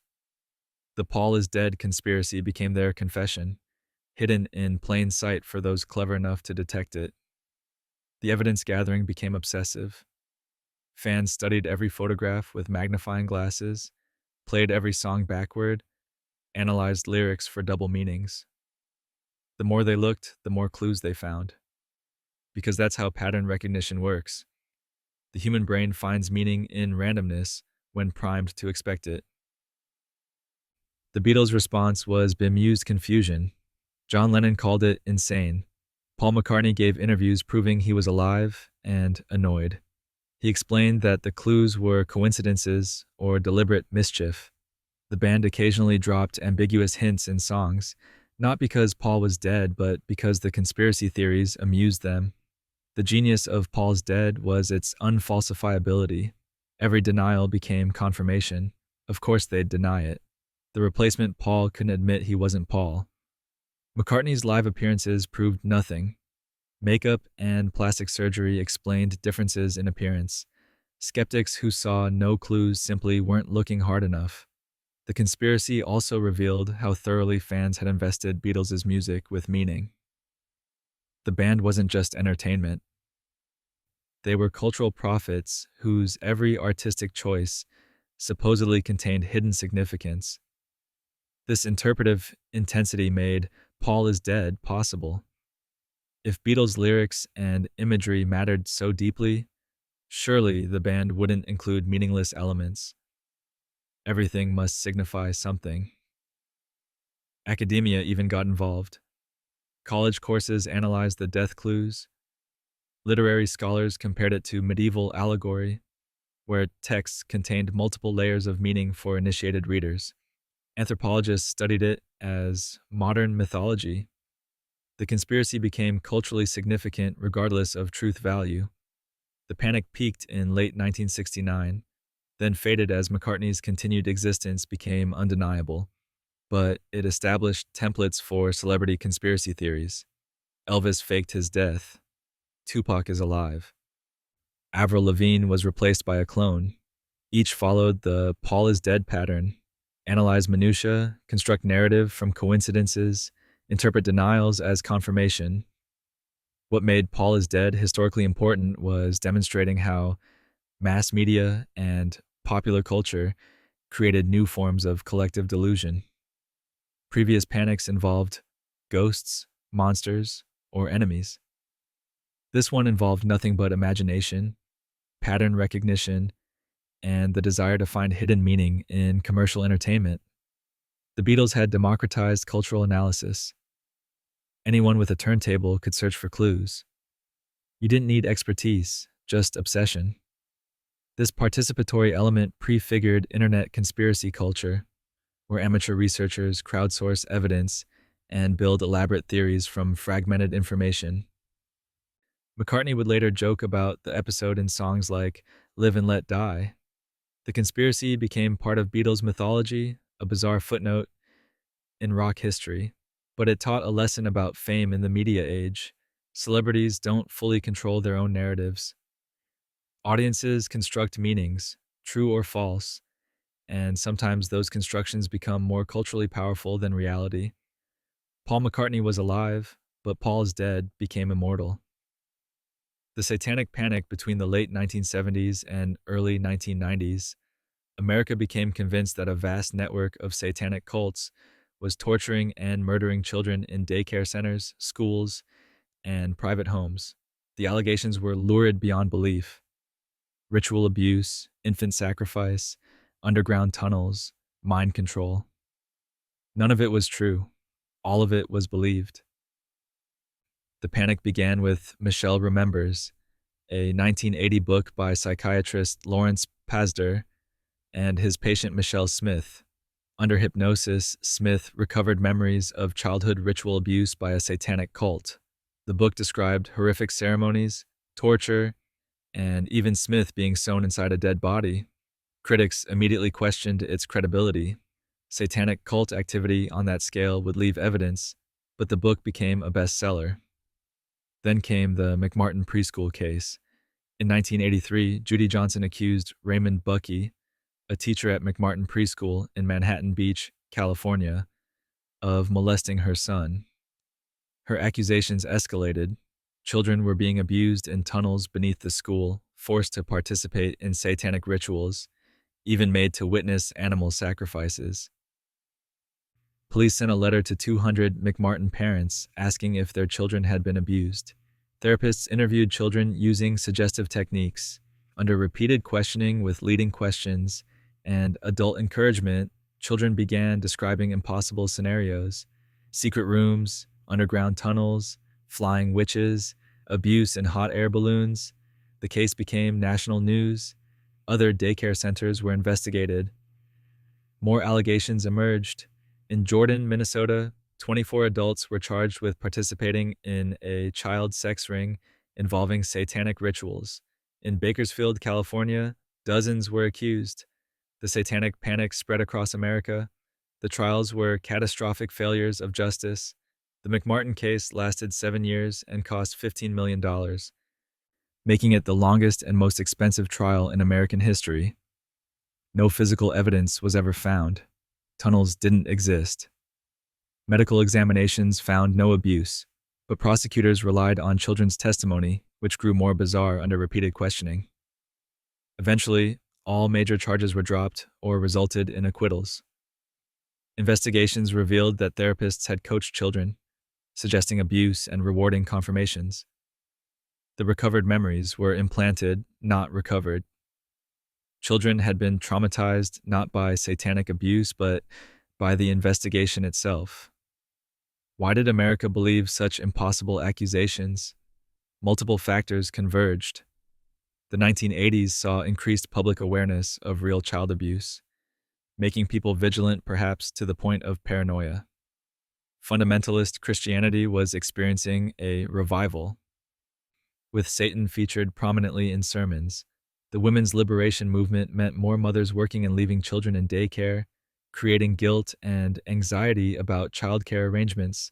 Media amplification made the panic self-sustaining. Talk shows featured alleged survivors describing horrific abuse. News programs ran special reports on satanic cults.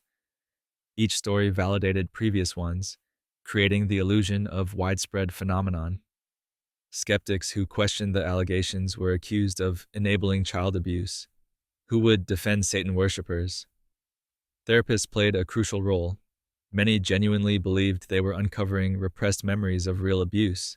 Techniques like hypnosis and suggestive questioning, now recognized as memory contaminating, were considered legitimate therapy. When patients began reporting satanic abuse, therapists saw confirmation of a hidden epidemic rather than evidence they were creating false memories. Law enforcement contributed by treating allegations as credible despite lack of evidence. Police organized task forces for satanic cult investigation. They attended seminars where experts described cult structures and rituals. This institutional validation made the panic official. The consequences were devastating. Innocent people spent years in prison. Families were destroyed. Genuine child abuse cases were trivialized because impossible satanic allegations discredited the entire field. By the mid-1990s, the panic had collapsed under its own absurdity, but lives had been permanently ruined. The Satanic Panic was America's longest and most destructive modern moral panic. It combined religious anxiety, changing social roles, media sensationalism, and flawed therapy into a perfect storm of collective delusion. It proved that even in the late 20th century, with all our sophistication and scientific knowledge, Americans could still hunt witches. We just used therapists and prosecutors instead of pyres. The crop circle. In the summer of 1978, a wheat field in Wiltshire, England, revealed something impossible. A perfect circle of flattened grain formed overnight with no footprints leading to or from the site.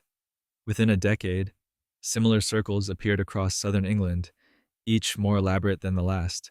By the 1980s, crop circles had evolved from simple rings to geometric masterpieces. Intricate mandalas, mathematical spirals, and complex patterns appeared overnight in wheat, barley, and cornfields. The formations grew increasingly sophisticated, some spanning hundreds of feet, incorporating astronomical symbols or fractal designs that seemed to reference advanced mathematics. Scientific investigation began immediately. Researchers measured electromagnetic anomalies. They analyzed the bent stalks, which showed unusual characteristics. The crops weren't broken, but somehow softened at the nodes and bent at precise angles. Some formations appeared in fields under surveillance, yet were never observed being made. The mystery deepened. Theories proliferated.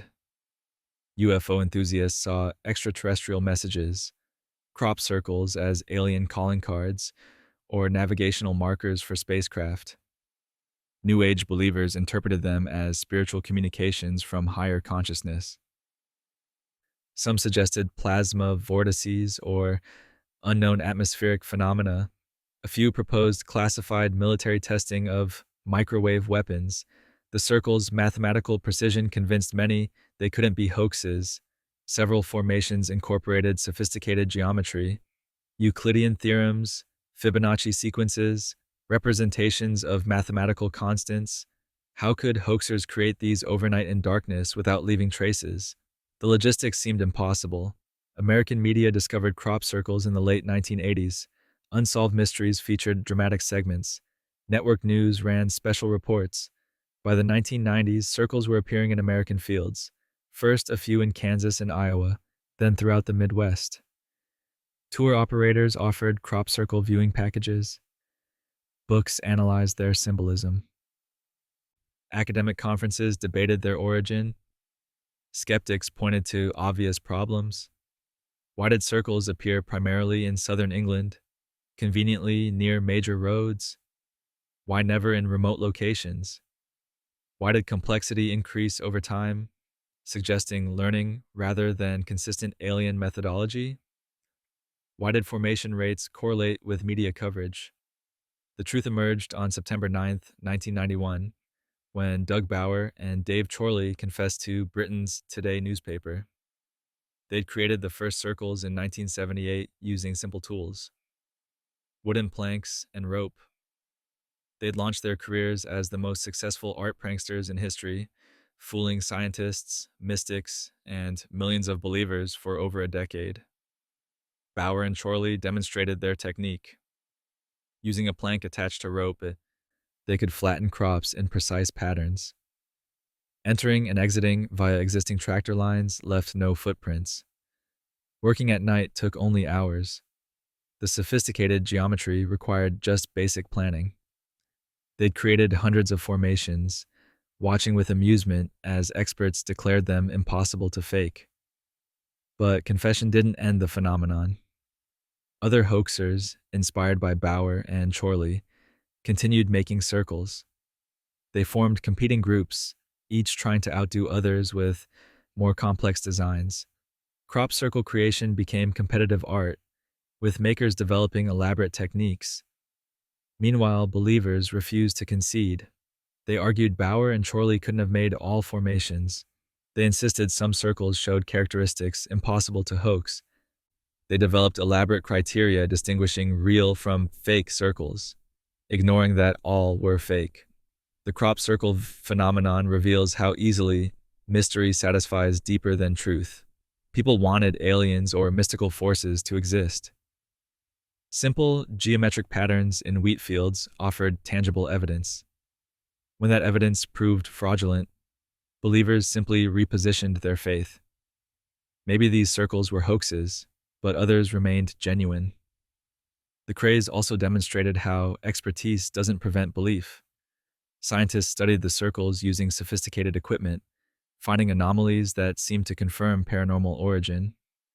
They didn't consider that hoaxers might deliberately create confusing evidence, unusual node bending by soaking crops, electromagnetic readings by burying magnets, mysterious chemical traces by using fertilizer. By the late 1990s, crop circles had become tourist attractions rather than mysteries. Farmers sometimes commissioned them. Advertising agencies hired circle makers for viral campaigns. The phenomenon transitioned from delusion to art, acknowledged hoax still drawing crowds. The crop circle craze taught a crucial lesson about evidence in the information age. Elaborate doesn't mean authentic. Complexity can be manufactured. Mystery can be marketing.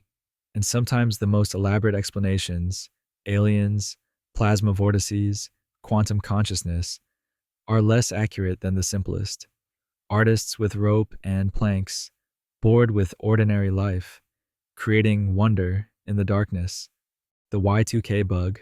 As the 1990s ended, humanity faced an existential crisis caused by programmers' cost-cutting measures decades earlier.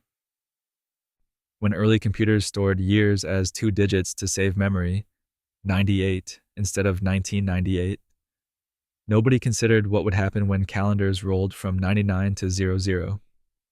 The Y2K bug, as it became known, threatened to crash every computer system globally. Financial systems would fail. Power grids would collapse. Air traffic control would cease functioning. Medical equipment would malfunction. Nuclear weapons might launch accidentally.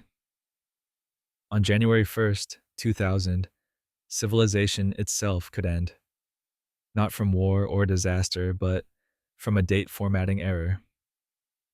Media coverage escalated throughout 1999. News programs ran daily Y2K countdown clocks. Magazines published survival guides. Books detailed the coming collapse. Experts debated whether the crisis would be minor inconvenience or apocalyptic catastrophe. Most predictions fell somewhere between serious disruptions but not civilization ending. The public response ranged from measured preparation to outright panic. Responsible citizens stocked extra food and water. Survivalists built bunkers and hoarded ammunition. Religious groups proclaimed Y2K was biblical prophecy fulfilled. Entrepreneurs sold Y2K survival kits containing everything from dehydrated food to hand crank radios. Banks faced particular scrutiny. If financial computers failed, would ATMs work? Would account balances be lost? Would the stock market crash? Some people withdrew their savings entirely, storing cash in mattresses. Others bought gold. Certain currency would become worthless. Financial institutions spent billions on public reassurance campaigns while frantically updating their systems. Utilities were equally concerning. Would power plants fail at midnight? Would water treatment systems crash? Would telecommunications collapse? Utility companies issued cautious statements. They'd done everything possible, but nobody could guarantee perfect functionality.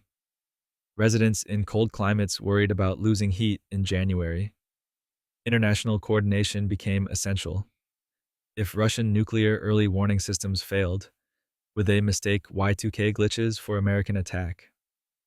NATO and Russian military established direct communications to prevent accidental war.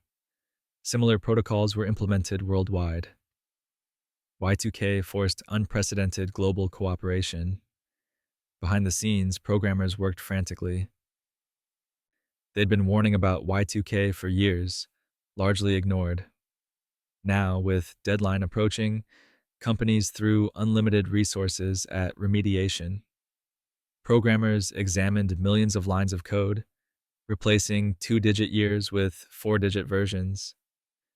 It was tedious, unglamorous work, checking every system, every program, every embedded chip. The cost was staggering. Global spending on Y2K remediation exceeded $300 billion. Some experts argued much of this spending was unnecessary, driven by consultant fear-mongering. Others insisted every dollar was essential. The truth remained unknowable. Successful prevention leaves no evidence. December 31st, 1999 arrived. The world held its breath. New Zealand, first across the international dateline, would provide early warning. Midnight came in Auckland. Nothing happened. Sydney, Tokyo, Moscow. Each time zone passed without catastrophe. Relief grew with each successful transition. When midnight struck in New York, Times Square celebrated with champagne rather than chaos. Power stayed on. ATMs worked. Phones functioned. Y2K, after years of dire warnings, seemed anticlimactic. Some glitches occurred, a few website errors, minor system hiccups, but nothing approaching predicted disasters. The aftermath sparked debate. Was Y2K overblown hysteria or crisis successfully averted? Skeptics claimed the threat was always exaggerated, a profitable fiction for consultants and media. Defenders insisted remediation worked precisely as intended. The crisis didn't happen because programmers prevented it. The truth vindicated the engineers. Y2K was a genuine threat that massive investment and effort successfully neutralized. It demonstrated that sometimes panic is appropriate response if it mobilizes necessary action. The bug would have caused significant disruptions without remediation. The lack of disaster proved competence, not false alarm. Y2K also revealed how dependent modern civilization had become on functioning computers. The vulnerability was frightening. Every system, financial, medical, military, infrastructure, relied on software. This dependence would only increase in subsequent decades. The millennium arrived without apocalypse, but Y2K's legacy endured. It established precedent for how technological societies address systemic risk. It proved that engineering expertise and massive investment could solve apparently intractable problems.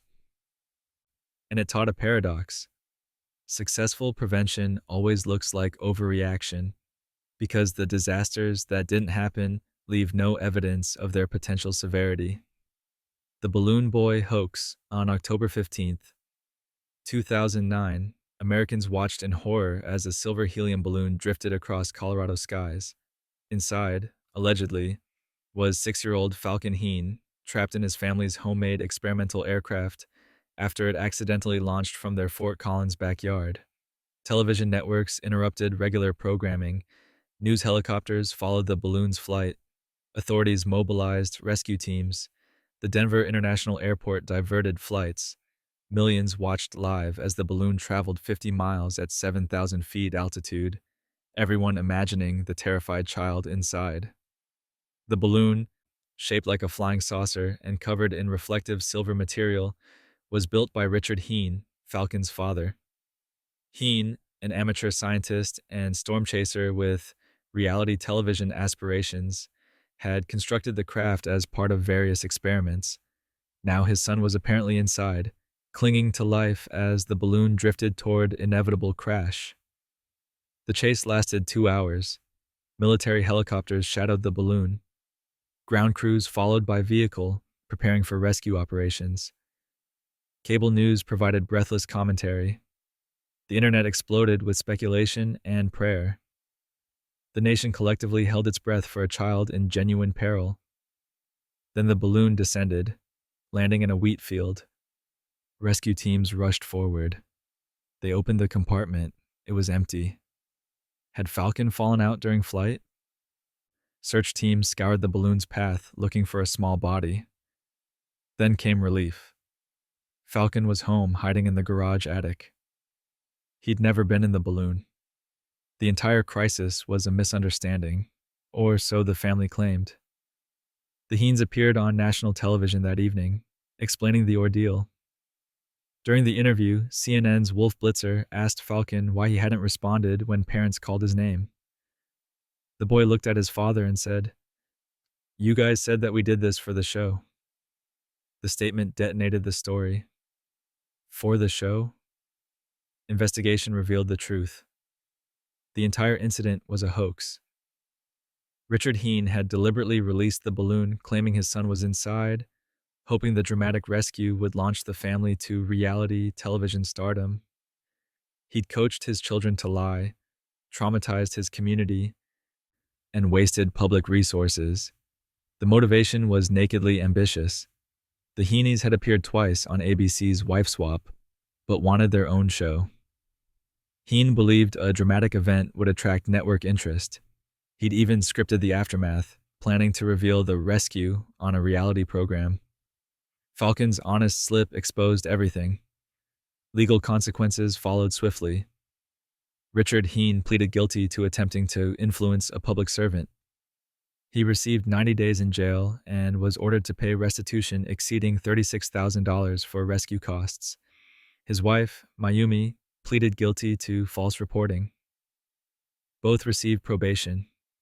Child welfare services investigated, but ultimately didn't remove the children from the home. The Balloon Boy hoax revealed disturbing truths about reality television culture. The Heens were willing to traumatize their own children and deceive an entire nation for 15 minutes of fame. They understood that modern media rewarded spectacle over substance, drama over truth. Creating a fake crisis seemed, to Richard Heen, like rational career strategy. Media's role was equally troubling. Networks devoted hours to live coverage without verifying the basic premise. They needed content, and a child in danger provided compelling television. Fact checking seemed less important than maintaining viewership. When the hoax was exposed, media claimed victimhood. They'd been deceived, ignoring their complicity in amplifying unverified claims. The incident also demonstrated the internet's role in spreading panic. Social media exploded with real time updates, prayers, and theories. The collective emotional investment made the revelation of hoax feel like personal betrayal. Millions had genuinely feared for Falcon's safety. Learning it was publicity stunt created anger and, strangely, embarrassment at being fooled. Falcon Heen, the unwitting center of this circus, paid the highest price. His name became synonymous with hoax. School peers tormented him. The family faced ongoing public scorn. Years later, he remained associated with an incident he neither planned nor understood when it occurred. Balloon Boy encapsulated early 21st century media pathology, reality television's warping of behavior, news media's prioritization of spectacle, social media's acceleration of emotion, and the complete collapse of distinction between authentic event and manufactured drama. Richard Heen understood his moment perfectly. The problem was that everyone else did too, eventually. The anti-vaccine scare. In 1998, British doctor Andrew Wakefield published a study in The Lancet, one of medicine's most prestigious journals, claiming the MMR vaccine, measles, mumps, rubella, caused autism. The paper examined 12 children and suggested a link between the vaccine, intestinal problems, and autism spectrum disorders. The study was small, the methodology questionable, and the conclusions tentative, but it detonated a movement that would kill thousands and endure decades after complete debunking. Media coverage was immediate and sensational. British tabloids ran alarming headlines. Television programs featured distraught parents convinced vaccines had harmed their children. Wakefield appeared frequently in media, warning about vaccine dangers. His message was simple and terrifying. The government was forcing parents to inject their babies with autism-causing substances. Vaccination rates plummeted. In Britain, MMR coverage dropped from 92% to 80% within years. Measles, nearly eliminated, returned. Outbreaks hospitalized hundreds. Some children died from a disease that had been preventable. The anti-vaccine movement found particularly fertile ground in America. Celebrity advocates emerged, most notably Jenny McCarthy, who claimed vaccines had caused her son's autism.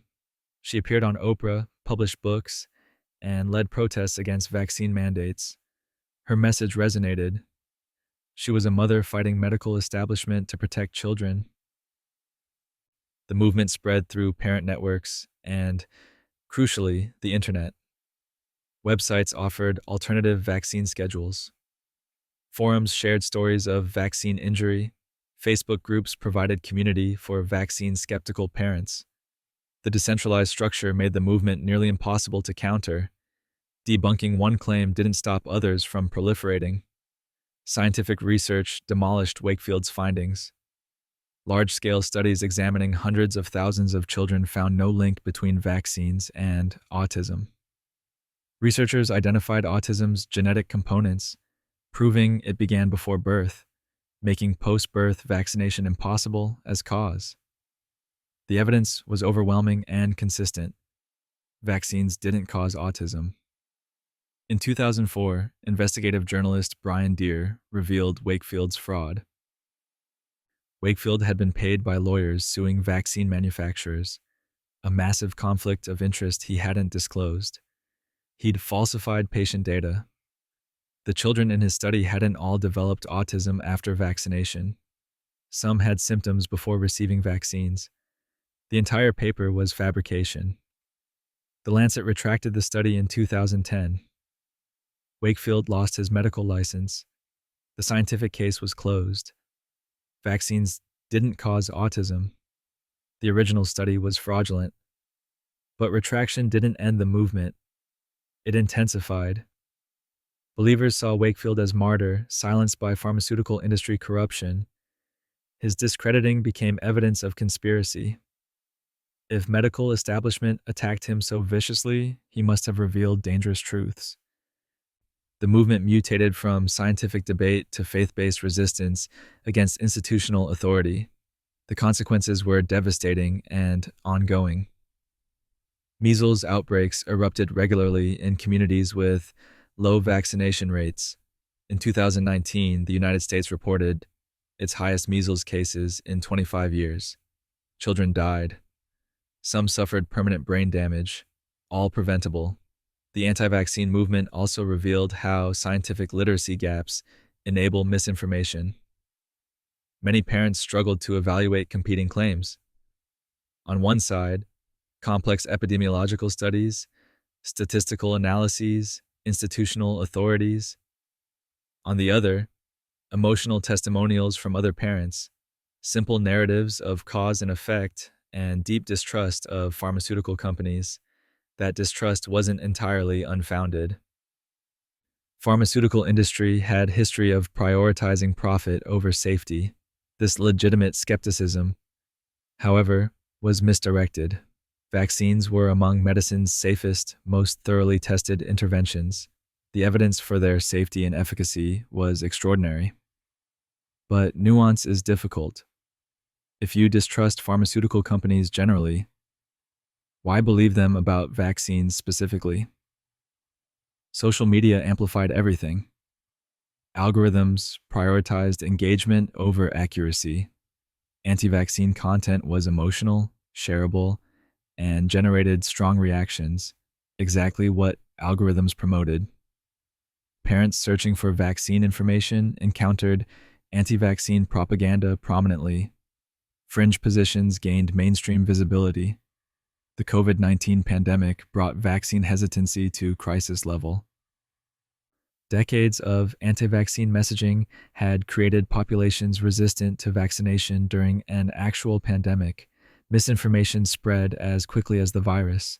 The consequences were measurable in death tolls. Wakefield's fraudulent paper killed people, not immediately, not directly, but through cascading consequences across decades. A single fabricated study, amplified by media, weaponized by activists, and accelerated by social media, created a movement that rejected one of public health's greatest achievements. The anti-vaccine scare demonstrated that, in the information age, a lie can persist indefinitely if it satisfies emotional needs, confirms suspicions, and provides community. Even after being thoroughly, definitively, unquestionably proven false. The Pizzagate conspiracy. In October 2016, WikiLeaks published emails from Manon Podesta, chairman of Hillary Clinton's presidential campaign. The emails were mundane, scheduling, strategy, occasional food references, but internet sleuths examining them noticed something supposedly sinister. Mentions of pizza. One email discussed fundraiser at Comet Ping Pong, a pizza restaurant in Washington, D.C. Another mentioned ordering pizza. Some emails used food words in ways conspiracy theorists found suspicious. From these fragments, an elaborate narrative emerged. Comet Ping Pong was actually a front for a child sex trafficking ring operated by Hillary Clinton and Democratic Party elites. The theory metastasized on social media platforms, particularly Reddit and 4chan. Users claimed the emails contained coded language. Pizza meant child pornography. Sauce meant orgy. They analyzed Comet Ping Pong's Instagram, finding supposedly sinister symbolism in restaurant decor and staff posts. Every detail was interpreted through the conspiracy lens. A triangle in promotional materials became pedophile symbol. Ping pong tables became evidence of underground operations. James Alefantis, Comet Ping Pong's owner, had never met Hillary Clinton. His restaurant had no basement, a crucial detail since conspiracists claimed children were imprisoned in basement chambers. None of the alleged evidence withstood scrutiny, but scrutiny wasn't the point. Believers had connected disparate facts into satisfying narrative. Powerful elites abusing children, hidden in plain sight, communicating through codes. The conspiracy went viral. Twitter hashtag Pizzagate trended. YouTube videos detailing the evidence accumulated millions of views. Believers called Comet ping pong, threatening staff. The restaurant received hundreds of death threats. Alefantis and his family required police protection. On December 4th, 2016, Edgar Madison Welch drove from North Carolina to Washington. He brought an AR-15 rifle and a handgun.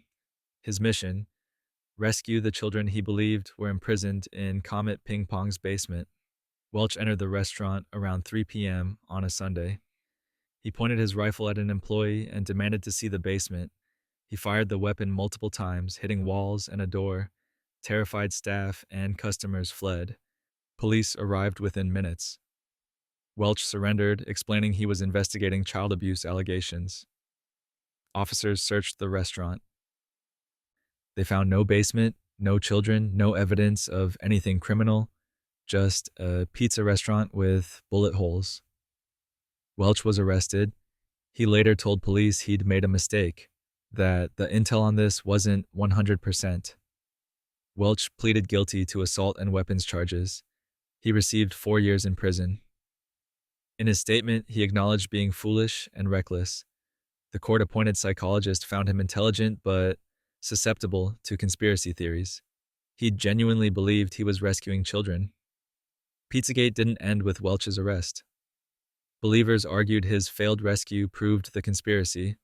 Obviously, the children had been moved before he arrived. They accused Welch of being a false flag operative intended to discredit their investigation. The shooting became incorporated into the conspiracy rather than disproving it. The incident forced social media platforms to confront their role in spreading dangerous misinformation. Reddit banned the Pizzagate subreddit. YouTube changed recommendation algorithms. But these measures were reactive, implemented only after real-world violence occurred. Pizzagate also revealed how easily internet communities can construct alternate realities.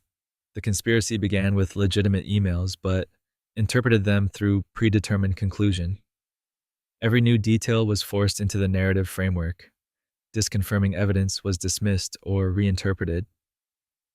The community created self-reinforcing belief system impervious to reality. The conspiracy's longevity was most disturbing. Years after definitive debunking, Pizzagate persisted in various forms. It evolved into QAnon, a Baroque conspiracy theory claiming Donald Trump was secretly fighting a cabal of Satan-worshipping pedophiles. Comet Ping Pong remained in the mythology, mentioned in QAnon posts as proven example of elite depravity. Pizzagate demonstrated that digital folklore could manifest real danger. An armed man had nearly killed people over an internet theory with zero factual basis.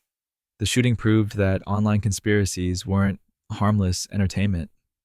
People believed them, people acted on them, and those actions endangered innocent lives. The episode also highlighted how child welfare concerns could be weaponized. Protecting children is universal value. Accusing someone of harming children triggers visceral response. Pizzagate exploited this, using child safety as justification for harassment. The conspiracy was more about political opposition to Hillary Clinton than genuine concern for children. But wrapping partisan attack in child protection rhetoric made it seem righteous. Pizzagate wasn't America's first conspiracy theory, or even its most absurd, but it marked a turning point.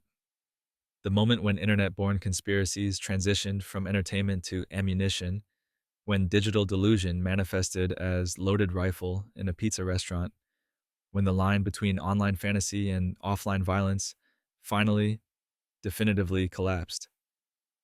The 5G and COVID link myth. And in April 2020, as COVID-19 pandemic devastated the world, cell towers began burning. First in Britain, then Netherlands, then globally. Arsonists claimed 5G wireless technology was spreading the coronavirus, or perhaps causing symptoms blamed on coronavirus, or maybe weakening immune systems, making people vulnerable to infection. The conspiracy theory had been percolating for years. 5G, the fifth generation of wireless technology, promised faster speeds and lower latency. It required more cell towers placed closer together. Some people worried about increased electromagnetic radiation. Fringe websites warned of health dangers, cancer, infertility, neurological damage. When COVID-19 emerged from Wuhan, conspiracy theorists noticed Wuhan had recently deployed 5G networks. Correlation became causation. The virus wasn't biological, they claimed. It was radiation sickness from 5G. Or 5G wasn't causing symptoms directly, but weakening immune systems, making people susceptible to coronavirus. Or the entire pandemic was fabricated to hide 5G's deadly effects. The theories were scientifically absurd. 5G uses radio waves, non-ionizing radiation, incapable of causing biological damage at approved power levels. COVID-19 is caused by a virus, SARS-CoV-2, isolated and sequenced by researchers worldwide. Countries without any 5G networks experienced coronavirus outbreaks. The proposed mechanism, radio waves, causing viral symptoms or suppressing immunity, violated basic physics and biology. But scientific impossibility didn't stop belief. YouTube videos explaining the 5G connection accumulated millions of views. Facebook groups dedicated to fighting 5G grew exponentially. Telegram channels spread increasingly bizarre claims. 5G towers contained hidden antennas that activated nanoparticles in vaccines, or towers emitted specific frequencies designed to control populations, or the technology was extraterrestrial in origin. Celebrity advocates amplified the conspiracy. Singers, actors, and influencers posted about 5G dangers. Some were genuinely frightened. Others seemed to enjoy feeling informed about hidden dangers. Their platforms gave fringe theories mainstream visibility. Then came the violence. On April 2nd, 2020, a tower in Birmingham, England, was set ablaze. More followed. Over 70 towers attacked in Britain alone within weeks. Arsonists targeted towers with spray-painted messages, 5G kills, and Corona. Some towers weren't even 5G capable. Attackers couldn't distinguish between technologies. Telecom engineers faced harassment and assault. Conspiracy theorists confronted workers installing equipment, filming confrontations for social media. Some engineers received death threats. The attacks disrupted telecommunications during a pandemic when connectivity was essential for remote work, education, and healthcare. The conspiracy had real consequences beyond property damage. People avoiding medical care for COVID-19 because they believed the disease was fake or 5G related. Some refused testing, others rejected treatment. Convinced hospitals were killing patients to inflate pandemic numbers. The misinformation literally cost lives. Health organizations issued statements debunking the 5G myth. The World Health Organization explained that radio waves don't spread viruses. Scientists published accessible explanations of electromagnetic radiation. Fact-checkers labeled 5G content as false. Nothing stopped the conspiracy's spread. The myth's persistence revealed several troubling patterns. First, technological anxiety. 5G represented advanced, poorly understood technology. When paired with a frightening pandemic, it became scapegoat. Second, distrust of institutions. Believers didn't trust governments, telecommunications companies, or scientists, assuming they'd hide 5G's dangers. Third, need for simple explanations. COVID-19's complexity, its varying severity, unclear transmission patterns, mysterious long-term effects, was confusing. Blaming 5G offered clarity. Social media algorithms bore significant responsibility. Platforms prioritized engagement. 5G conspiracy content was highly engaging, shocking claims, urgent warnings, appeals to share information. Algorithms promoted it accordingly. YouTube recommended 5G conspiracy videos to users searching about COVID-19. Facebook groups connected believers, creating echo chambers. The pandemic's isolation amplified everything. Locked down at home, people spent more time online. They encountered conspiracy theories without real world feedback to challenge belief. Online communities provided social connection and purpose. Fighting 5G became meaningful activity during frightening uncertainty. By late 2020, platform interventions reduced 5G content visibility. Attacks on towers declined. But believers didn't abandon the conspiracy. They incorporated platform suppression into their worldview. Removal of 5G content proved powerful forces were hiding truth. The 5G myth demonstrated that, in the digital age, conspiracies spread at literally broadband speed. A scientifically impossible theory could circle the globe, inspire violence, and resist debunking within weeks.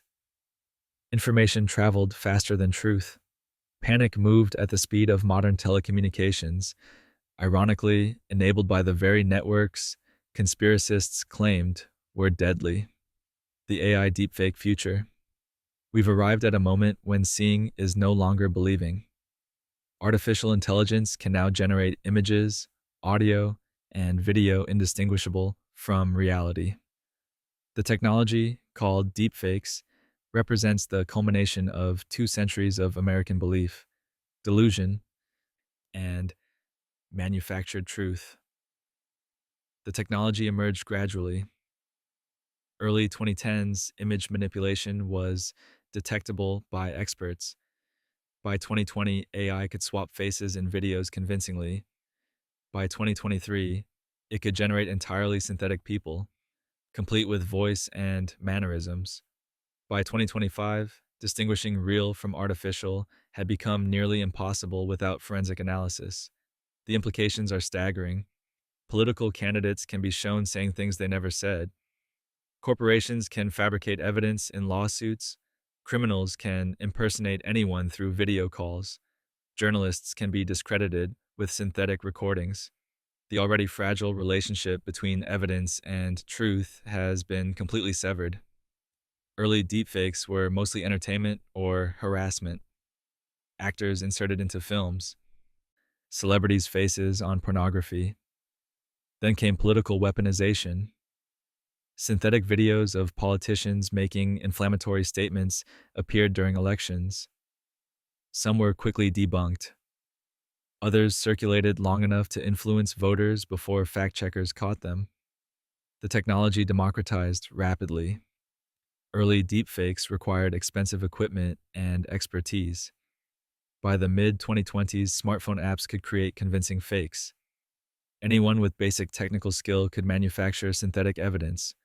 The tools were free, accessible, and improving constantly. Financial fraud followed predictably. Criminals used AI-generated voices to impersonate executives, convincing employees to transfer funds. They created synthetic video conferences where CEOs authorized fraudulent transactions. The FBI reported losses in the hundreds of millions from voice cloning schemes alone, but deepfakes' most profound impact is psychological. They've created what researchers call the liar's dividend. When everything might be fake, nothing has to be true. Politicians caught on camera doing something incriminating simply claim deepfake.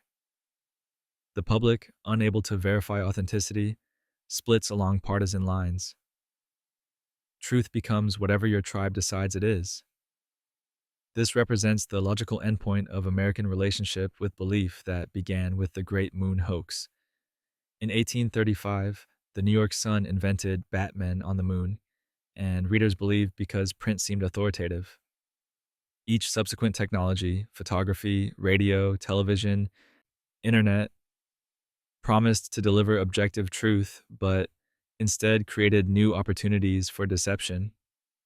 Throughout American history, we've wanted to believe impossible things, that giants once walked the earth, that airships predated flight, that the moon was alive with creatures, that reality TV families were genuine. We've created elaborate conspiracies from fragments of information.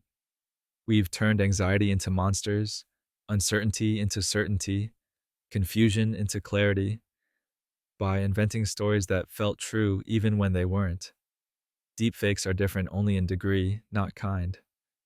They're mechanized delusion, industrialized fantasy, belief automated and accelerated.